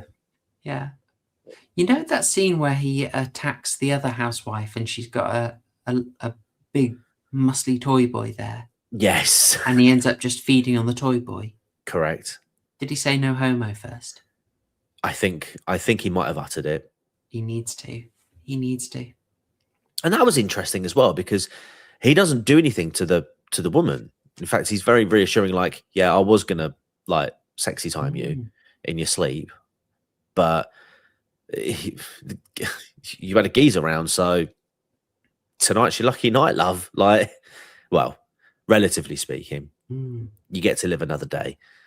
I found it genuinely creepy how he says that, and the idea that he's just saying, I just need you to go to sleep, and then he's going to give her the old sexy time, but also he then cuts them so they never wake up. It is really disturbing.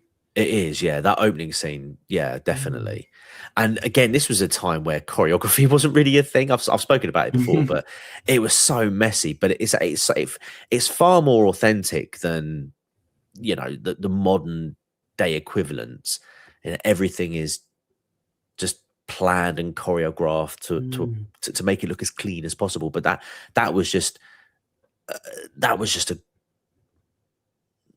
a messy scene, which to me adds to the authenticity.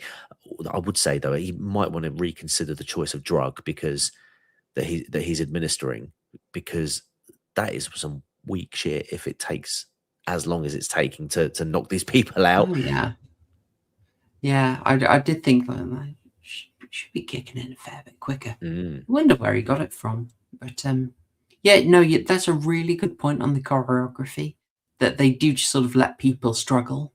Yeah, it's like they probably told me, like, yeah, just have a wrestle, and we'll try and get it. Versus now, you do feel it is super choreographed, and people are kind of just remembering their moves. Exactly. And they're also like the quick cuts, so you can't really see what's happening, versus it'll just be kind of a long shot. Yeah. I mean, it's not perfect. Like you get the really fake punches and kicks thrown, but Yeah. there is a real sense of physicality in that scene that is missing from a lot of modern movies. 100%. The thing that made me laugh though about that opening scene was when he does Blader. It doesn't look like the blood capsule thing, whatever they used. Oh yeah. Did you spot that? I've I don't know if we'll have a bit of trouble on this on YouTube, but I will assure YouTube this is a practical effect. So that's one you're thinking of, and would you believe that's a fake arm? Oh my god, is it? Yeah. It's a fake arm. That is very good. Yeah. It's that had me fooled. Yeah, well, this is early Tom Savini, relatively. Bearing in mind that, Tom Savini had been working in practical effects literally since he was 14, because that's how they rolled back in the days. But this is after, he's come back from being a war photographer in Vietnam. His idea of what gore should look like is substantially improved and widened. So he's drawing from memory, you may say. But this is still relatively early for him getting into a film and doing practical effects. And it's the first collaboration with Romero, incidentally. Is the blood color here something that we've talked about before? Years ago, I think it was. Is it an issue? 70s style. Yeah. Is it an issue with the colorization of the cameras, or? Yeah, that's one of them. Typically, that sort of Kensington gore effect would come out bright red or even verging on pink, just through the way it was processed. It was tricky. But in this one, I almost wondered, is this bright red as was the style at the time? Yeah. Or were they like trying to be very clear, this is arterial blood, which is why it's much redder? Right. Versus a darker purple venous blood. I don't know. It probably is just the style at the time. Possibly, yeah, probably, yeah. It does stand out though. It's very stage blood. Oh god, yeah. And yet that arm looks amazing. Yeah, the arm's brilliant. Yeah, that completely fooled me. That did. Although I'm just looking at the angles. Is that the wrong? I don't know. Actually, no. It's probably no. I'm probably overthinking it. I think it's fine. But yeah, speaking of it, the scene as well when he does end up taking out, the topless Chad, stabs him in through the neck, and you get the blood, the obvious like blood effect, and then the capsule, obviously biting the capsule to get the blood out of the mouth. Yeah, classic. It is a bit tacky, to be fair. Yeah, the stake at the end, I'm afraid, was also oh god, yeah, that was funny. Yeah. But again, like it was just way too low as well. Yeah, that's what I thought. It's like there's no way that his heart's in his stomach. Yeah, it's little. The additional light in the bedroom also made it look even redder, so that was unfortunate. But even as even with that sort of unreal blood style, this film did unfortunately still run into some trouble. It got caught up in the video nasty stuff. Oh, did not it? For the not for the first wave of like the heavier stuff, like Eaten Alive, as we covered on this channel, or Cannibal Holocaust, but it did get swept up in Section C, so it ran into trouble for that, very unfortunately. Oh wow. Yeah. Daft decision, because this is nothing like the kind of exploitation fare that we covered with Eaten Alive. This is an intelligent artistic movie. Yeah. It has moments of gore, but it's maybe some questionable Yeah, excessive boobs, but it's it does feel more like an exploration of a madman's psyche than like just an out and out like gore fest, do you know? absolutely. Like it's almost like deliberately not giving you all the blood and gore you expect. Where you Exactly, do yeah. have a big blood scene, black and white. Yeah, yeah. Yeah. And then switching to things like I mean, I kind of needed two for this, like the classic horror you're expecting. This is so from like, oh, he's in the fog, he's in the mist. Yeah. And what does he meet? This. This scene was just so out there. It's a gamble, isn't it? Like this could kill your movie. Yeah. Do you remember ages back, TCG, a film called Daughters of Darkness? It was Belgian. I do vaguely remember that. Yeah, really cute girl in it who was the vampire's assistant. They're hanging around in a hotel in this quite decrepit town. That's right. Yeah. And there's a moment when they're having the vampiress and two people are having to dispose of a body, and the vampiress basically gets out a cape and spreads it like classic Hammer Dracula style, and it's that moment of flirting with the typical gothic imagery and legend, but trying to ground it a bit. Yeah. It's like that was a tricky one to pull off. I'm not sure I remember us being particularly sold on that moment. Whereas I'd have to go back and watch that, but yeah. Similar thing though, this is like trying to bring that legend into reality. Yeah, but I just think it was done better earlier on in the film because it just felt like a repeat of. I mean, this happened immediately after the exorcism. He just decides to go out for a walk.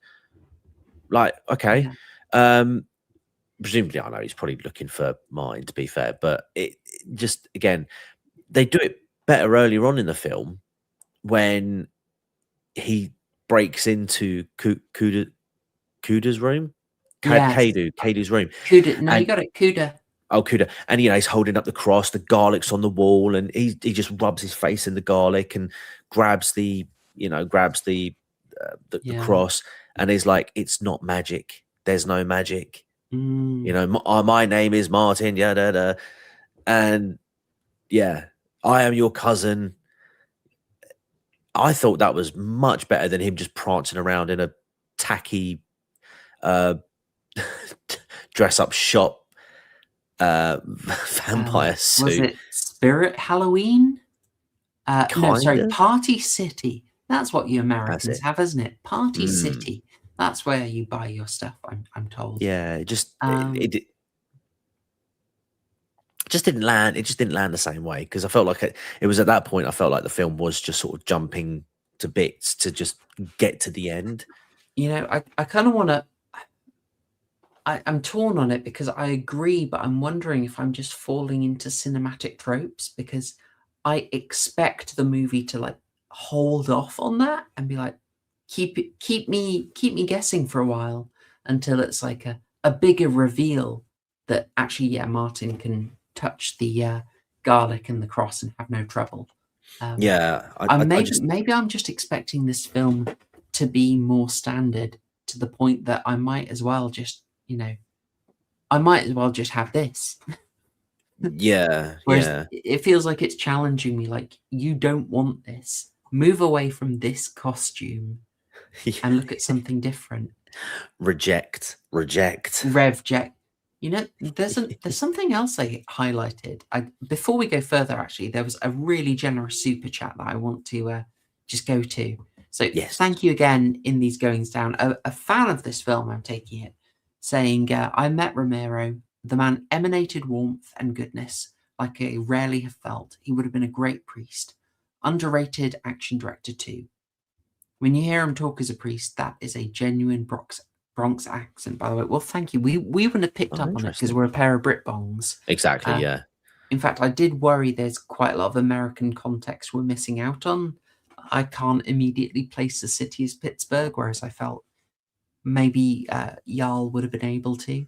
Pittsburgh is Pennsylvania, isn't it? I believe so, but I have horrific geographic knowledge, so don't trust me. But I like that description of Romero. Doesn't that kind of, work well with what we heard about him refusing to declare bankruptcy and basically screw creditors over? Yeah. Good lad. Good lad. I'm trying to remember, who was it who... It's Sam Raimi as well, who managed to sort of pay people who invested in the precursor to Evil Dead. He managed to pay them back about 20 times what they invested in him. What an absolute Chad. Yeah, that's lovely. I do get the feeling from these films that there's a compassion in them. You definitely see it in... How can I say? Romero paints a picture of a guy who's not afraid to show the savagery in the world, but he's ultimately hoping for people to be compassionate. Yeah. And he sees it's a tragedy when people aren't like that. Like you hugely see that in Martin. It's a tale of a lot of loneliness. Definitely. Yeah. And it's I feel like the point where it starts going wrong for him, when everything starts falling apart, funnily enough, is when his cousin, I don't know what the relation. It's second niece, cousin. Maybe, or it's I the think granddaughter of his cousin. So that's it. I don't know what. I don't know exactly what relation that is. Yeah. What was her name again? It was. I want to say Celine, but I'm almost certainly wrong. Let's Oh, it's go with Celine. Christina. Christina. When she leaves, I think that's when it starts going a bit south, because he even calls it, doesn't he? Like, you're going to forget me. That's what people do when they leave. It's to get away from. It's just to get away and to forget. So you're going to forget, and then when he's talking to the radio host later on in the film, soon after, he's like, as a guest, she hasn't written to me or phoned. She's forgotten who I am. So I'm all alone again. He's talk to the person in his house. His literal family has to talk to a guy on the radio. Yeah, it's tragic, man. Yeah, I think you're right, Doctor. I think you're right, Doctor Prepper. Doctor Prepper. I think it would make them third cousins. That would make sense, because granddaughter. Third cousin. It's got to be. Has to be. Yeah. Thanks again in these goings down. That's very generous super chat, and it's much appreciated. Yeah. There was another way that Romero did it it's nice to sort of highlight directorial choices occasionally. So we got the one with like how he basically robbed a sex scene of any emotion whatsoever, and had a good sort of rough kinesthetic struggles in the film. I thought the action scene where he basically took on the house was really good action. You get the feeling like Martin really knows what he's doing. He's zippy. I had a good sense of where everyone was. That was a nicely done sequence. But I want to highlight something else that he did quite subtly. Okay. And I thought this was a really deliberate decision, but it was apparently a bit of an accident. They were just filming on the porch, and this parade went by, and they decided, No. let's quickly get out there and get the footage. Why not? No way. Yeah. Now, TCG, what do you notice? I notice diversity. Yeah, we're not just.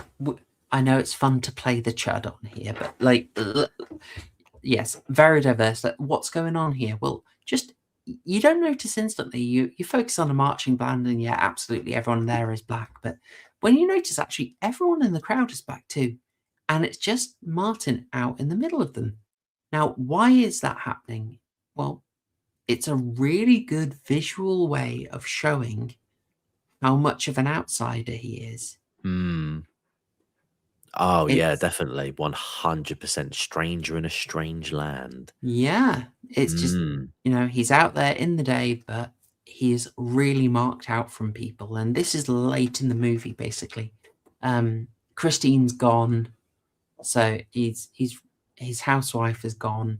It's really showing how strange she is. It's a nice touch, very nice, Romero. Well done.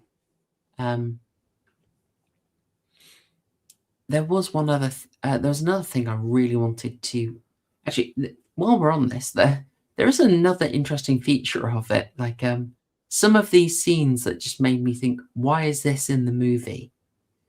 All the scenes of the women getting harassed by people milling around Yeah. outside the supermarkets. Mm. We were fascinated by those scenes. We're just like, why is this in the movie? Mm. Did you have any thoughts on that? Like, I don't know. I just think it's difficult. I don't know whether these were sort of precursors to a later decision that Martin makes to only go after bad guys. yeah. So yeah, I think it's almost sort of pointing the audience to say, "Oh, do you know what? If I was Martin, I wouldn't bother drinking the blood from these innocent women. I would I would go full Dexter Morgan and make my own code and follow that." And I think it's kind of setting you up or sort of planting the seed in your mind that Martin's going to make a decision that would sort of align with what Dexter Morgan would. Yeah, I mean, it could be that.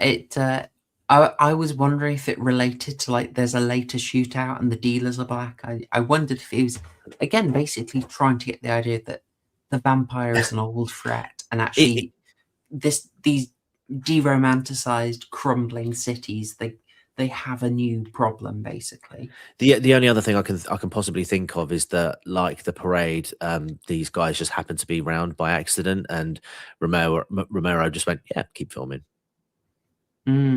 What you wonder, I don't know. I found it so interesting. It's Waifu had a good phrase for this. It's the kind of thing that a filmmaker tells you without intending to tell you.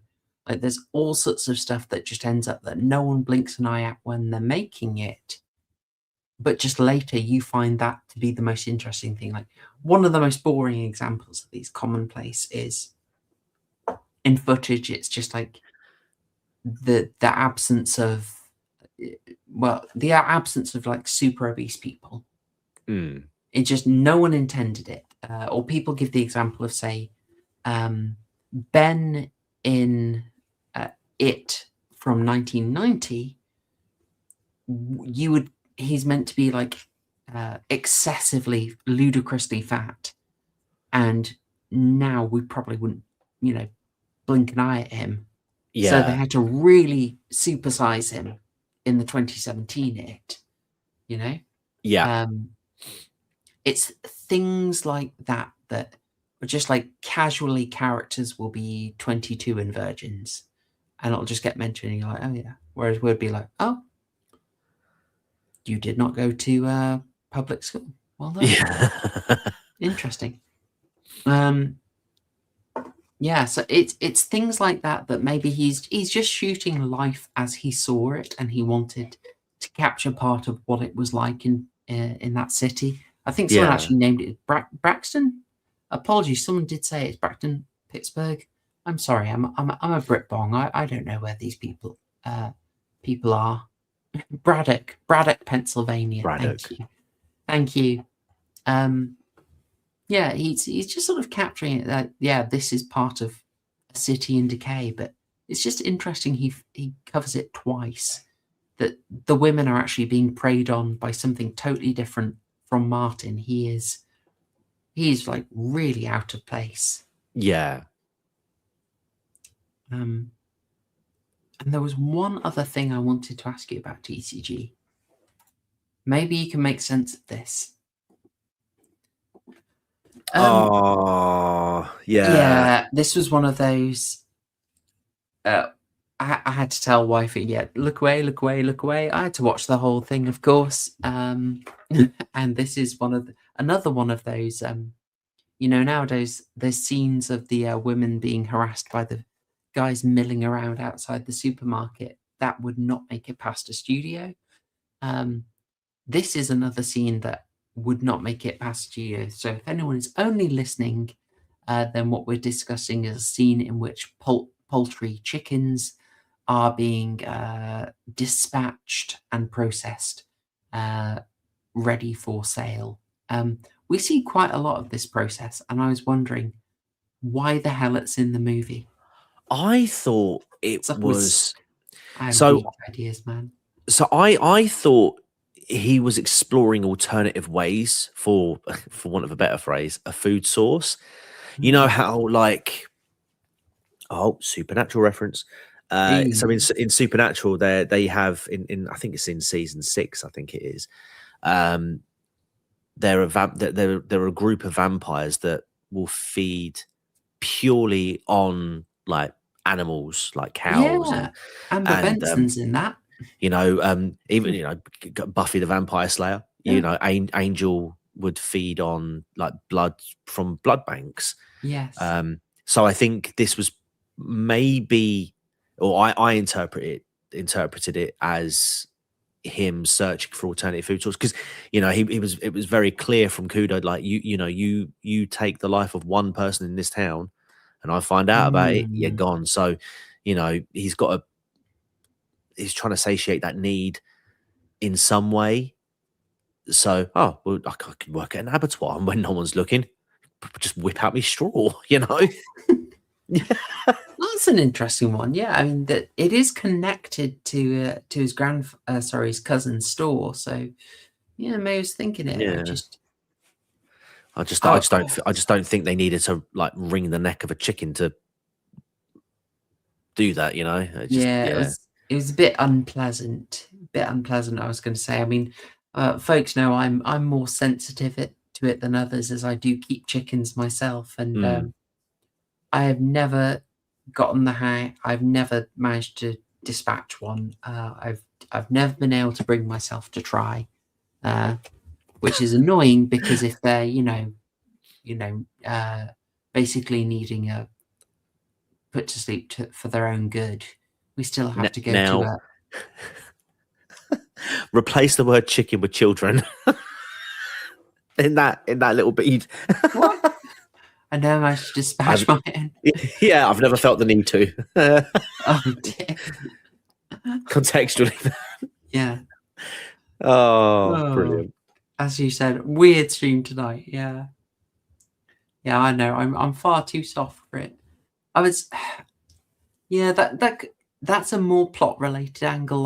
Me, I lean on theme. I was wondering if this is a thing about, again, deromanticization, disenchantment. Like you've tried to make things all nice and pretty, but the reality is behind the scenes. Okay, you're not having to dispatch chickens yourself. Yeah, you're freed from that. You're a nice liberated housewife, but that's still going on. Like, you don't want to look at it, but that's still going on behind the scenes. We just sort of moved it away. That's possible. That's entirely possible. Another thing, I hesitate to say that's what Romero's doing, because I don't get that feel. But other horror directors have been known to include stuff like this just so they can sort of get the gore count up. Gotcha. But I don't think he is doing that. Right. I think it is something more about the stuff that is going on behind the scenes that you don't look at. I see. Okay. But that doesn't feel complete to me. I don't feel I fully got it. Right. There's something going on with this, like why the heck this is in the film. Yeah, again, it does seem a bit misplaced. The only reason why I could think of it was that he was looking for alternative food sources. But yeah, again, I think it's at this point in the film, I think, where it is just sort of thing happens, next thing happens, next thing happens. It's not clearly explained or defined, and it doesn't seem to. it doesn't seem to flow narrative wise as smoothly as it was earlier on in the film. Like I say, it's so weird because it is like watching a game of two halves. You know, the first half is it's really good. It's got a lot of promise. It's asking lots of questions. It's challenging preconceived notions of vampiric lore. You know, and it, but whilst also sort of retaining the possibility that it is somebody, that this is somebody who is genuinely 84 years old, who genuinely has a curse, who genuinely needs to feed on the living to sustain themselves. And in the end, it just sort of, I just don't feel like it answers. I don't feel like it answers it. It's still kind of open at the end when you're hearing the people calling in about the count. Yeah, it just, there's something again. He's If it's been something reduced to the count, like he's pouring his heart out, and people still don't take him seriously with it. Like there are some interesting. So chat's come up with some really good ideas. Laku saying Martin is nothing scary in this violent and dangerous world as a point. True. Yeah, he's basically fed into the city, kept captive, and basically it deals with him. So yeah, I could go with that. And John has thrown in, it's an execution, therefore foreshadowing. Yeah. Also good. I will take both of those because I was unsatisfied with what I had. As I keep hitting that disenchantment theme over and over again. But it isn't noticing that's coming out at the stage where basically he's very desperate, he's trapped, and it gets super, super disjointed. Okay. Yeah. It felt very jarring. Even before the sort of budget Kyle Reese moment. Budget Kyle Reese, love that. Well, did you? I thought it. There we go. Because just after that, again, it's very jarring. He basically just sort of wakes up being staked, and to him it comes out of nowhere as well. Yeah. And yeah, he didn't even do it. No, exactly. He didn't The way even do that one. Oh, this one isn't on me, I promise. But he didn't get a chance to explain himself. Like, yeah, Caddy was just like, yeah, I told you what would happen if you come here and you take one from ourselves. Now you must be, your soul must be, you must be burned at the. Yeah, I can't remember exactly what he says, but he sort of yammers about your soul must be destroyed. Yeah, Nosferatu. He tells him right from the start. It's quite a weird dynamic. It's really weird. I'm going to save your soul, then damn you, and then destroy you. It's like, oh, and he turns up. He's like, yeah, cool, sounds good, man. Yeah, but I felt that was kind of an interesting thing because it was like they needed each other. Yeah, like in the world where he is, Kuda is just sort of basically a cranky eccentric. No one believes him. His libtard granddaughter. Doesn't believe any of it, basically scorns it. She's going to go off to get railed in college and get, piercings and I don't know, whatever. Yeah. And so Martin actually sort of makes him feel sane because Martin takes it seriously. Like they both need each other. It's really interesting, but it's so destructive at the end. Yeah, one validates the other. Poor Kuda. I know. If only he'd, if only he had attended a university in America in the 2010s. Indeed. All of the old ways would have been washed away, and he would have been a barista. Decolonized. With a gender studies degree. Indeed. John, yeah, it's funny how Kuda isn't convinced on Martin's damnation. He does a sign and plants a cross in his grave. Well, Christians, we are a hopeful lot.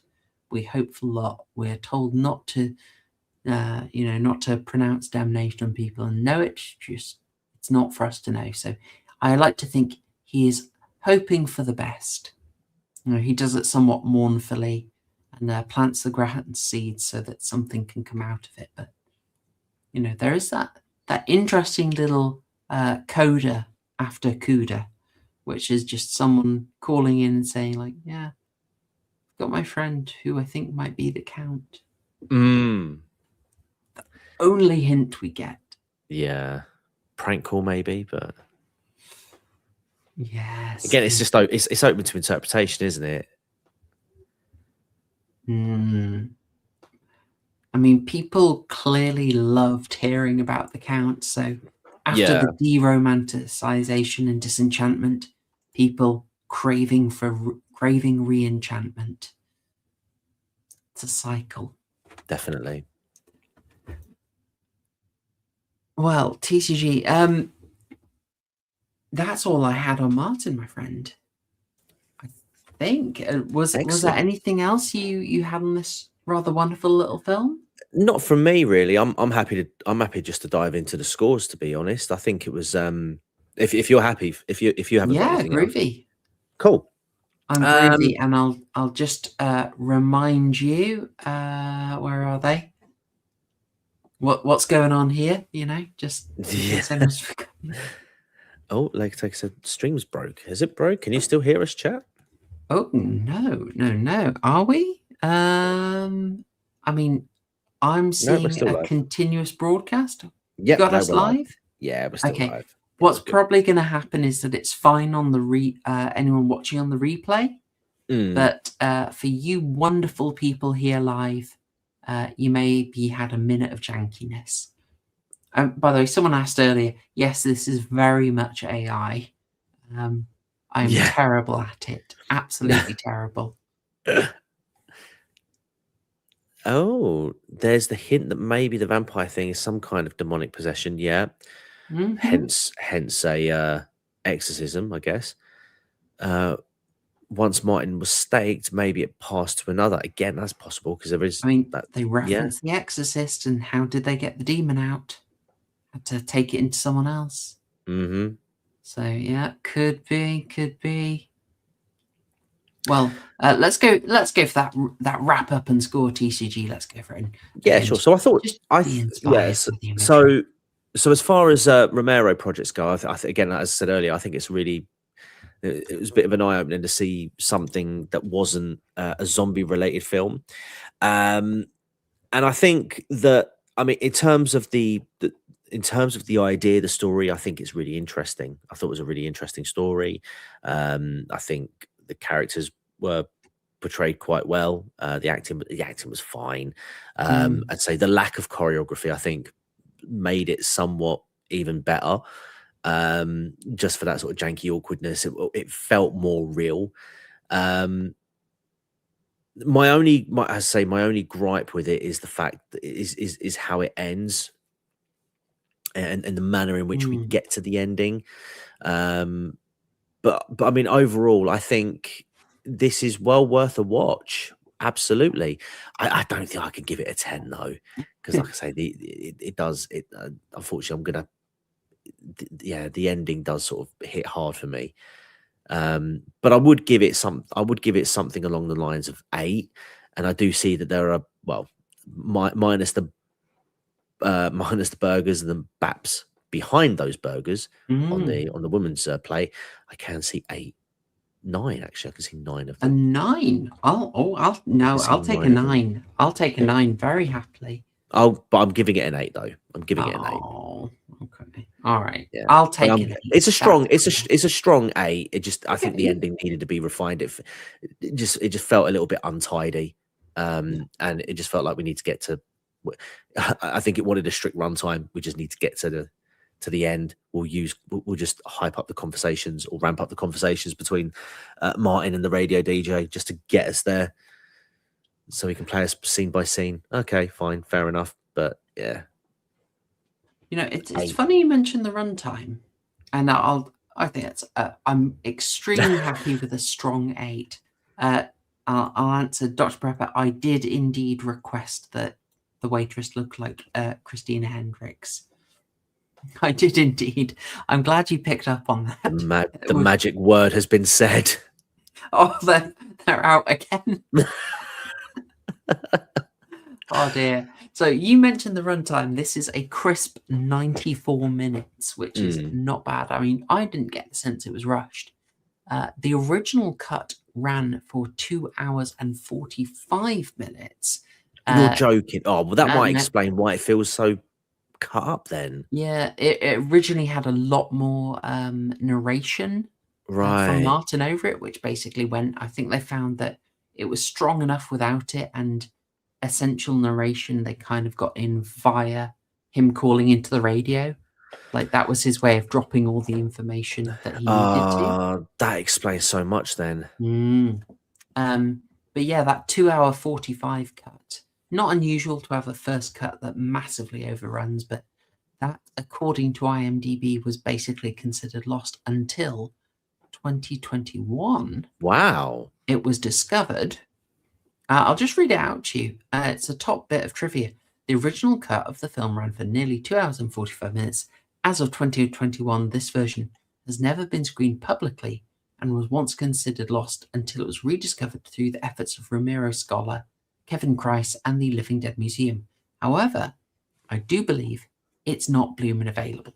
There are quite a few versions of this on Blu-ray and DVD, but they have not made that one available. I do not know why.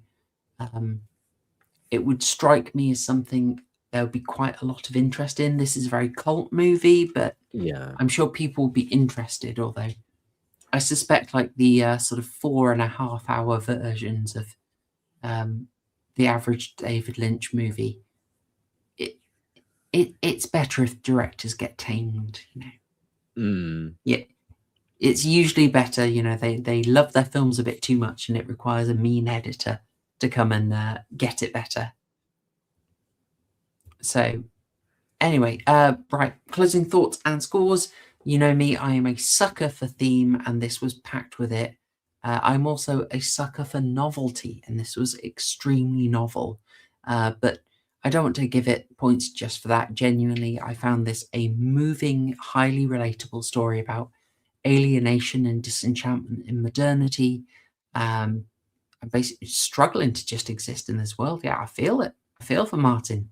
Autistic little weirdo that he is. You can't help but feel bad for the guy.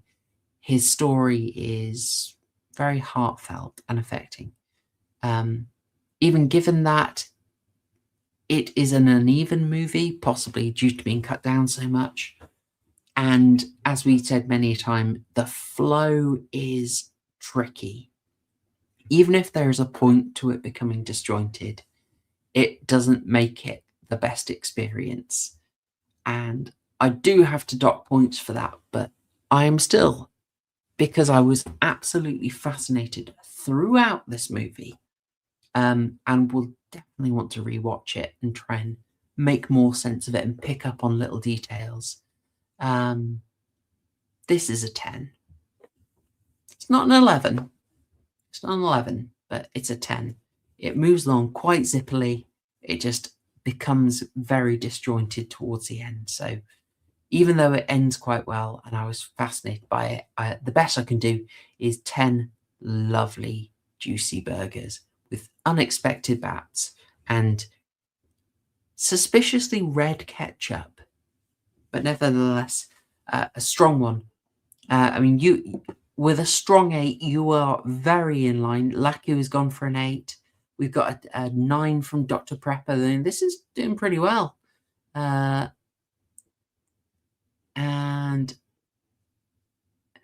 our Anonymous has gone for a 10 as well. Yeah, this is... Oh, John thinks it's a bit rough, so he's gone for the 7, which is fine. So still on the give it a view side, but I think that is very fair to say. Yeah. Risky for the casual viewer, yeah. Alienating for the casual viewer. They'll get to the scene in the costume and think, what the hell am I watching? Definitely. Oh, definitely. Yeah. But yeah, still an absolute winner, I think. And before sorry to interrupt, but I just wanted to mention as well, some of the soundtrack to this film really, really reminded me of The Wolf Among Us, the video game. Oh, If you get time, just like YouTube, like the soundtrack or something, I think it's the opening theme at the start, and you'll see what I mean. You'll instantly see what I mean. I caught a fair amount of classical in it, but yeah. I don't have the familiarity with the Wolf Among Us, I'm afraid. But, your avatar is being appreciated, as it always is. How about there you go? I'll give them some more entertainment. Here we go. There we go. 3 of them. 3 of them. I love it. You know, while we're on, we've got a little bit. We'll be shutting things down soon, but I will just say I had a weird experience this weekend. TCG. Okay. I popped on for a bit of a late night watch. Drive with your boy Ryan Gosling.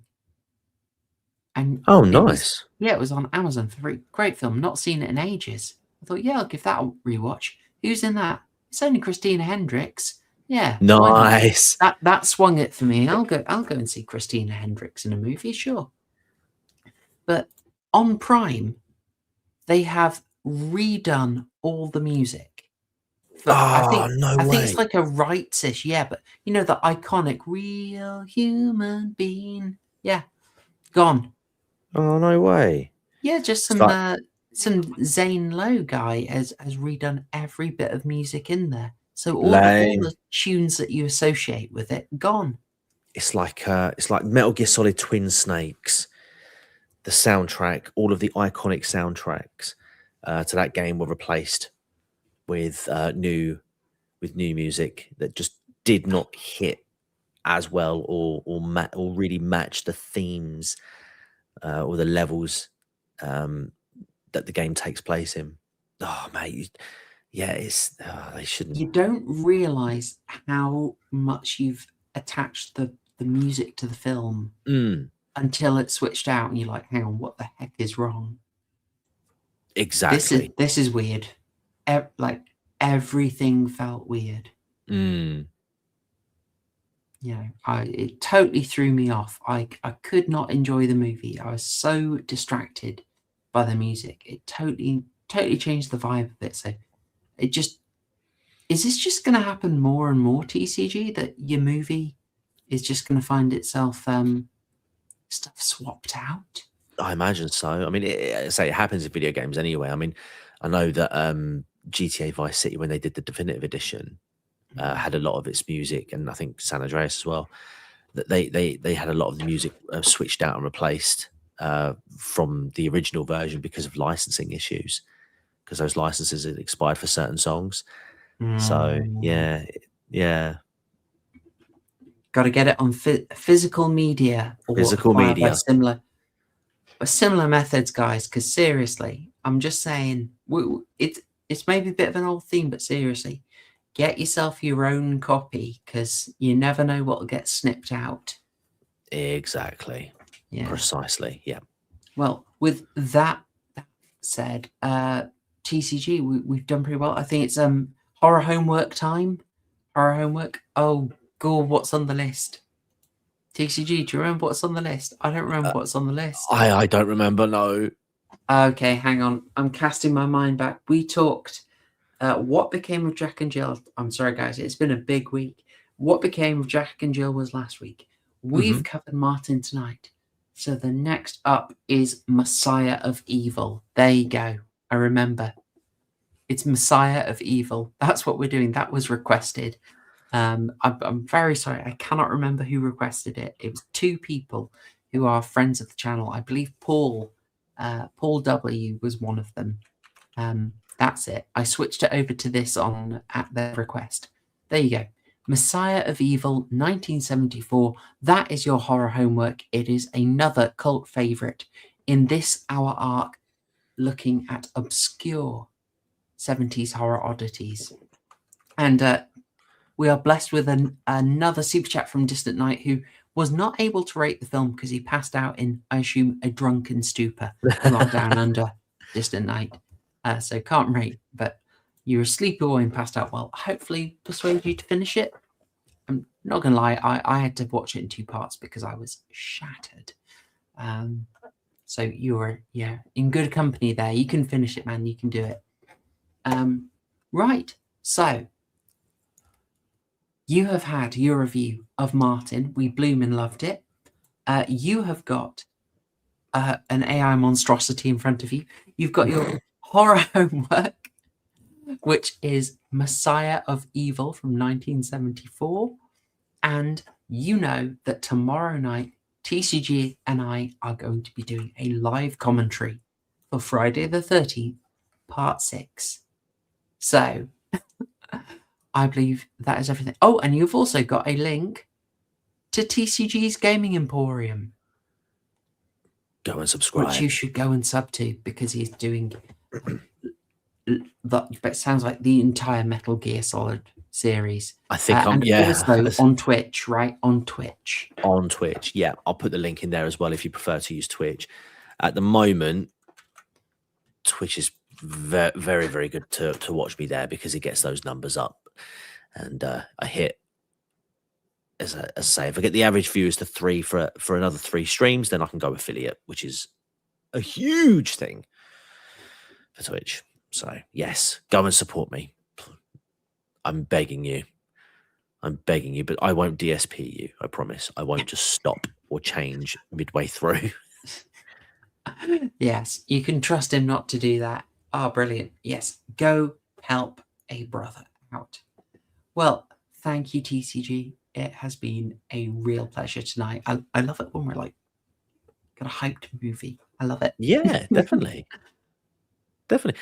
What is this? Academic Asian piece just that you pull scratching? Yeah. Yeah, before I started taking the gaming stuff seriously. I was all right, okay. He on his second channel, whatever, I can't remember what he calls it, but he got like a box of pork scratchings from his brother, I think it was, and he was doing like pork scratchings reviews, and I just watched one of them, and I was just in hysterics, and I thought I've got to loop this. I've got to loop it. So I did. I love it. I love that content. Yeah. Basically, TCG's Gaming Emporium will have that stuff on because it is basically your Sly Sneak. Yes. People who know deep lore. Yes. Endless rebrands, endless deep lore content. Yeah. Oh God, yep. True. We're not so different, you and I, academic agent. Oh, fantastic. All right. Well, folks, as I said, we said from the start it was going to be a silly stream, and I believe that is what we've delivered. Enjoy your review of Martin. Enjoy your horror homework. We will see you tomorrow night at 8 p.m. Join us. Have your own legal copies of Friday the 13th, part 6 ready to go, but we'll of course have the film playing on here. We have found a way to do it, so there we go. I'm going to support my boy TCG. I believe that is everything. Thank you, chat. You've been hilarious. You've been generous, and I hope you got a lovely Friday tomorrow. Thanks, y'all. Cheers. #Shield Gang.